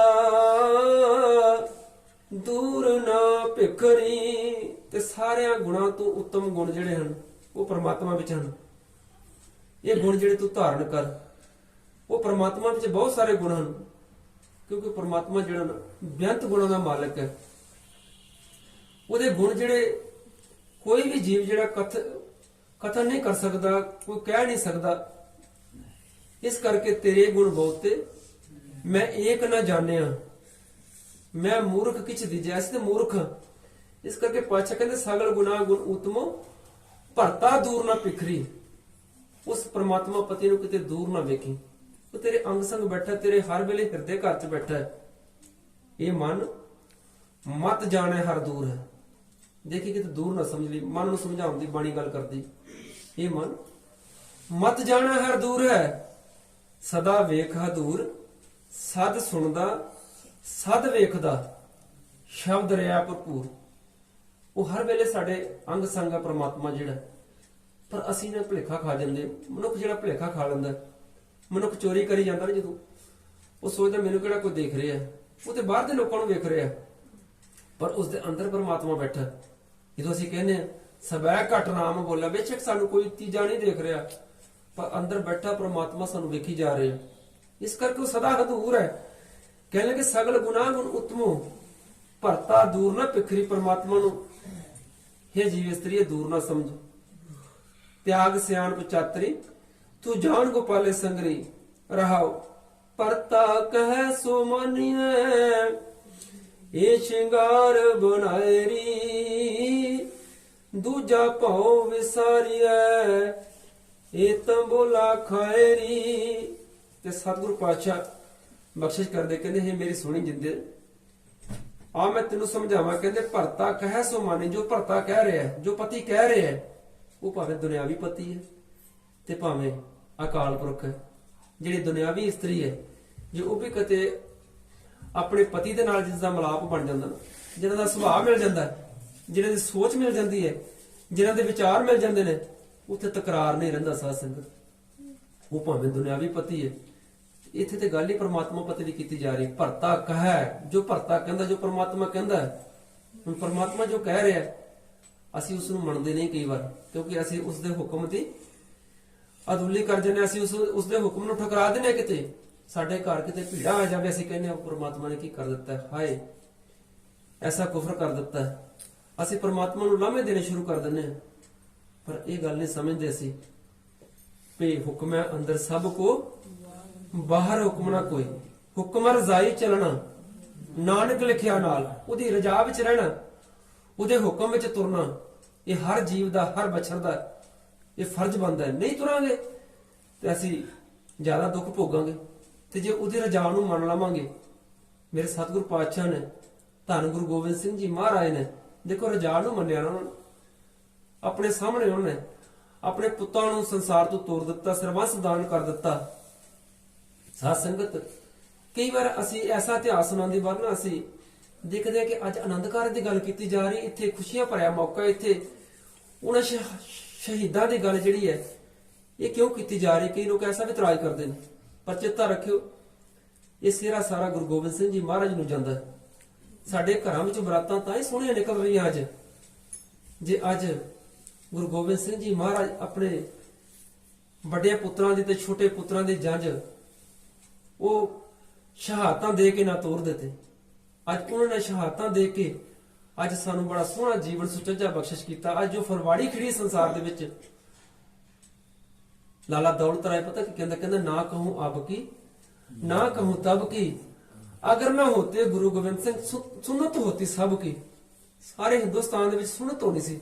ਇੱਥੇ ਕੋਈ ਹਿੰਦੂ ਨਹੀਂ ਸੀ ਮਿਲਣਾ, ਇੱਥੇ ਈਸਾਈ ਨਹੀਂ ਸੀ ਮਿਲਣਾ, ਇੱਥੇ ਤਲਵਾਰ ਦੇ ਜ਼ੋਰ ਦੇ ਨਾਲ ਇੱਥੇ ਇਸਲਾਮ ਧਾਰਨ ਕਰਨ ਵਾਸਤੇ ਇੱਥੇ ਮਜਬੂਰ ਕੀਤਾ ਜਾ ਰਿਹਾ ਸੀ, ਕਤਲੋ ਗੈਰਤ ਹੋ ਰਹੀ ਸੀ। ਤੇ ਇਹ ਧੰਨ ਗੁਰੂ ਸਾਹਿਬਾਨ ਹਨ ਸਾਡੇ, ਜਿਹੜੇ ਧੰਨ ਗੁਰੂ ਤੇਗ ਬਹਾਦਰ ਜੀ ਮਹਾਰਾਜ, ਧੰਨ ਗੁਰੂ ਅਰਜਨ ਦੇਵ ਜੀ ਮਹਾਰਾਜ, ਧੰਨ ਗੁਰੂ ਨਾਨਕ ਪਾਤਸ਼ਾਹ ਜੀ ਮਹਾਰਾਜ, ਜਿਨ੍ਹਾਂ ਨੇ ਸੰਸਾਰ ਵਿੱਚ ਆ ਕੇ ਹੋਕਾ ਲਾ ਕੇ ਉਹਨਾਂ ਜਾਵਰਾਂ ਨੂੰ ਜਾਵਰ ਕਿਹਾ ਤੇ ਇਹ ਸੰਸਾਰ ਨੂੰ ਇੱਕ ਬਹੁਤ ਵੱਡਾ ਸੁਚੱਜਾ ਤੇ ਸੁਨਹਿਰੀ ਔਰ ਖਿੜਿਆ ਹੋਇਆ ਹਰ ਕਿਸੇ ਨੂੰ ਸੈਕੂਲਰਿਜ਼ਮ ਦਾ, ਜੋ ਸੰਸਾਰ ਵਿੱਚ ਹਿੰਦੁਸਤਾਨ ਦੇ ਵਿੱਚ ਰਹਿਣ ਦਾ ਇੱਕ ਬਹੁਤ ਵੱਡਾ ਉਹਨਾਂ ਨੇ ਇਹ ਸੁਭਾਗ ਸਾਨੂੰ ਪ੍ਰਾਪਤ ਹੋਇਆ। ਤੋ ਸਤਿਗੁਰੂ ਪਾਤਸ਼ਾਹ ਕਹਿੰਦੇ ਭਰਤਾ ਕਹਿ ਸੋ ਮਾਨੀਏ, ਇਹ ਸ਼ਿੰਗਾਰ ਬਣਾਏ ਰਹੇ ਜੀਵ ਇਸਤਰੀ ਐਸਾ ਸ਼ਿੰਗਾਰ ਬਣਾ। ਉਹ ਸ਼ਿੰਗਾਰ ਕਾਹਦਾ ਬਣਾਉਣਾ ਹੈ? ਤੂੰ ਪ੍ਰਮਾਤਮਾ ਦੇ ਨਾਮ ਦਾ ਸ਼ਬਦ ਰੂਪੀ ਤੂੰ ਸ਼ਿੰਗਾਰ ਕਰਕੇ ਨਾ, ਜਦੋਂ ਸ਼ਬਦ ਤੇਰੇ ਕੋਲ ਹੋਏਗਾ ਤੇ ਚੇਤਾ ਰੱਖੀ ਤੇਰੀ ਤਨ ਦਾ ਵੀ ਸ਼ਿੰਗਾਰ ਬਣ ਜਾਵੇਗਾ ਤੇ ਤੇਰੀ ਮਨ ਦਾ ਵੀ ਉਹ ਸ਼ਿੰਗਾਰ ਬਣ ਜਾਵੇਗਾ। ਭਰਤਾ ਕਹਿ ਸੋ ਮਾਨੀਏ, ਇਹ ਸ਼ਿੰਗਾਰ ਬਣਾਏ ਰੇ। ਦੂਜਾ ਭਾਵ ਵਿਸਾਰੀ, ਦੂਜਾ ਭਾਵ ਜਿਹੜਾ ਹੈ, ਦੂਜਾ ਭਾਵ ਹੁੰਦਾ ਕਿਸੇ ਹੋਰ ਦੇ ਨਾਲ ਮੋਹ ਕਰਨਾ, ਸੰਸਾਰ ਨਾਲ ਮੋਹ ਕਰਨਾ। ਕਹਿੰਦੇ ਇਹਨੂੰ ਵਿਸਾਰ ਕੇ ਦੂਜਾ ਭਾਵ ਵਿਸਾਰੀਏ, ਇਹ ਤਮੋਲਾ ਖਾਏ ਰੇ।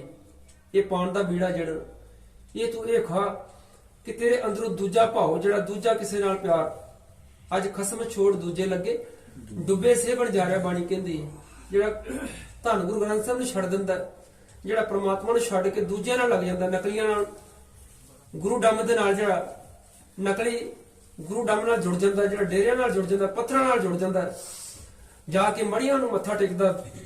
ਮੇਰੇ ਸਤਿਗੁਰੂ ਪਾਤਸ਼ਾਹ ਕਹਿੰਦੇ ਦੂਜਾ ਭਾਵ ਵਿਸਾਰੀਏ, ਇਹ ਤਮੋਲਾ ਖਾਏ ਰੇ। ਜਦੋਂ ਤੂੰ ਭਰਤਾ ਕਹਿ ਸੋ ਮਾਨੀਏ ਦੀ ਗੱਲ ਕਰੇਗਾ ਨਾ, ਤੇਰੇ ਅੰਦਰ ਪ੍ਰਮਾਤਮਾ ਵਸ ਜਾਏਗਾ, ਤੇਰੇ ਹਿਰਦੇ ਦਾ ਉਹ ਸ਼ਿੰਗਾਰ ਬਣ ਜਾਵੇਗਾ। ਤੇ ਚੇਤਾ ਰੱਖੀ ਫਿਰ ਤੂੰ ਕਦੇ ਵੀ ਦੁਹਾਗਣ ਨਹੀਂ ਬਣੇਗੀ, ਤੂੰ ਸੁਹਾਗਣ ਭਾਗਣ ਬਣੀ ਰਹੇਂਗੀ। ਤੇ ਫਿਰ ਕੀ ਕਰਨਾ, ਤੂੰ ਕਿਵੇਂ ਬਣਨਾ ਹੈ, ਸ਼ਿੰਗਾਰ ਕਿਵੇਂ ਬਣਨਾ ਹੈ, ਤੇਰੇ ਕੋਲ ਵਸੀਲਾ ਕੀ ਹੈ, ਤੇਰੇ ਕੋਲ ਹਥਿਆਰ ਕਿਹੜਾ ਹੈ? ਸਤਿਗੁਰੂ ਪਾਤਸ਼ਾਹ ਕਹਿੰਦੇ ਗੁਰ ਕਾ ਸ਼ਬਦ ਕਰ ਦੀਪ ਕੋ, ਇਹ ਸਤ ਕੀ ਸੇਜ ਵਿਛਾਇਰੀ। ਆਠ ਪਹਿਰ ਕਰ ਜੋੜ ਰਹੋ, ਤੋ ਭੇਟ ਹਰ ਰਾਇਰੀ। ਗੁਰੂ ਦਾ ਸ਼ਬਦ, ਇਹ ਗੁਰੂ ਦਾ ਸ਼ਬਦ ਜਿਹੜਾ ਨਾ ਸਾਧ ਸੰਗਤ ਇੱਕ ਦੀਪਕ ਦਾ ਕੰਮ ਕਰਦਾ ਹੈ, ਇੱਕ ਲਾਈਟ ਦਾ ਕੰਮ ਕਰਦਾ ਹੈ। ਇਹ ਸਾਨੂੰ ਰੋਸ਼ਨੀ ਦਿੰਦਾ ਹੈ। ਗੁਰਬਾਣੀ ਇਸ ਜਗ में ਚਾਨਣ, ਇਹ ਪੂਰੇ ਸੰਸਾਰ ਵਿੱਚ ਇੱਕ ਚਾਨਣ ਹੈ। ਸ਼ਬਦ ਗੁਰੂ ਪੇਰਾ ਗਹਿਰ ਗੰਭੀਰਾ, ਬਿਨ ਸ਼ਬਦ ਜਗ ਬਉਰਾਣ। ਆਸਾ ਦੀ ਵਾਰ ਚ ਆਪਾਂ ਪੜਦੇ ਨਾ, ਜੇ ਸੋਚਣ ਦਾ ਉਗਵੇ ਸੂਰਜ ਚੜੇ ਹਜ਼ਾਰ, ਇੱਤੇ ਚਾਨਣ ਹੁੰਦੇ ਆ ਗੁਰਬਿਨ ਘੋਰ ਅੰਧਾਰ। ਇਹ ਬਾਹਰ ਦਾ ਜਿਹੜਾ ਅਸੀਂ ਦੇਖੋ ਬਿਜਲੀ ਦਾ ਕਿੰਨਾ ਬੰਦੋਬਸਤ, ਅੱਜ ਹਰ ਘਰ ਲਾਈਟ ਹੈ, ਸੂਰਜ ਦੀ ਕਿੰਨੀ ਲਾਈਟ, ਚੰਦਰਮਾ ਦੀ ਕਿੰਨੀ ਲਾਈਟ, ਅਸੀਂ ਮੰਨਦੇ ਹਾਂ ਇਸ ਗੱਲ ਨੂੰ।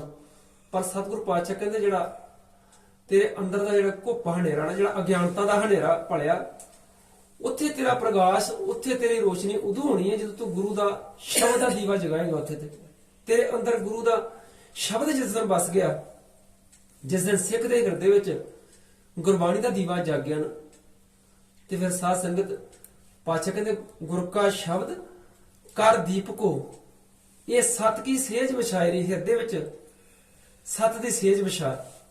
ਤੇਰੇ ਹਿਰਦਾ ਰੂਪੀ ਸੇਜ ਜਿਹੜੀ ਹੈ ਉਹ ਸਾਫ਼ ਸੁਥਰੀ ਹੋਣੀ ਚਾਹੀਦੀ, ਉਹਦੇ ਵਿੱਚ ਕਿਤੇ ਮੈਲ ਨਾ ਲੱਗੀ ਹੋਵੇ, ਕਿਤੇ ਉਹਦੇ ਵਿੱਚ ਵਿਸ਼ੇ ਵਿਕਾਰ ਨਾ ਹੋਵੇ, ਕਿਤੇ ਉਸ ਹਿਰਦੇ ਵਿੱਚ ਕਿਤੇ ਸ਼ਰਾਬ ਦੀ ਕਿਸੇ ਨਸ਼ੇ ਦੀ ਦੁਰਗੰਧ ਨਾ ਆਉਂਦੀ ਹੋਵੇ। ਉਹ ਹਿਰਦਾ ਇੰਨਾ ਸ਼ੁੱਧ ਹੋਣਾ ਚਾਹੀਦਾ ਹੈ, ਉੱਥੇ ਸ਼ਬਦ ਵਸਦਾ ਹੋਵੇ। ਨਸ ਬੰਜੋ ਕਿਲ ਵੇਖੋ ਕਰਤਾ ਕਰ ਆਇਆ, ਤਨ ਤਨ ਹਮਾਰੇ ਭਾਗ ਘਰ ਆਇਆ ਪਿਰ ਮੇਰਾ। ਜਿਹਨਾਂ ਦੇ ਘਰ ਵਿੱਚ ਪਿਰ ਆ ਜਾਂਦਾ, ਪਤੀ ਪ੍ਰਮਾਤਮਾ ਆ ਜਾਂਦਾ, ਉਹ ਹਿਰਦਾ ਜਿਹੜਾ ਹੈ ਉਹ ਭਾਗਾਂ ਵਾਲਾ ਬਣ ਜਾਂਦਾ। ਤੇ ਕਹਿੰਦੇ ਉਹ ਭਾਗਾਂ ਵਾਲੀ ਸੇਜ ਵਿਛਾ, ਉੱਥੇ ਜੀਵ ਇਸਤਰੀ ਤੇਰਾ ਪ੍ਰਮਾਤਮਾ ਪਤੀ ਆ ਕੇ ਬੈਠ ਜਾਵੇਗਾ।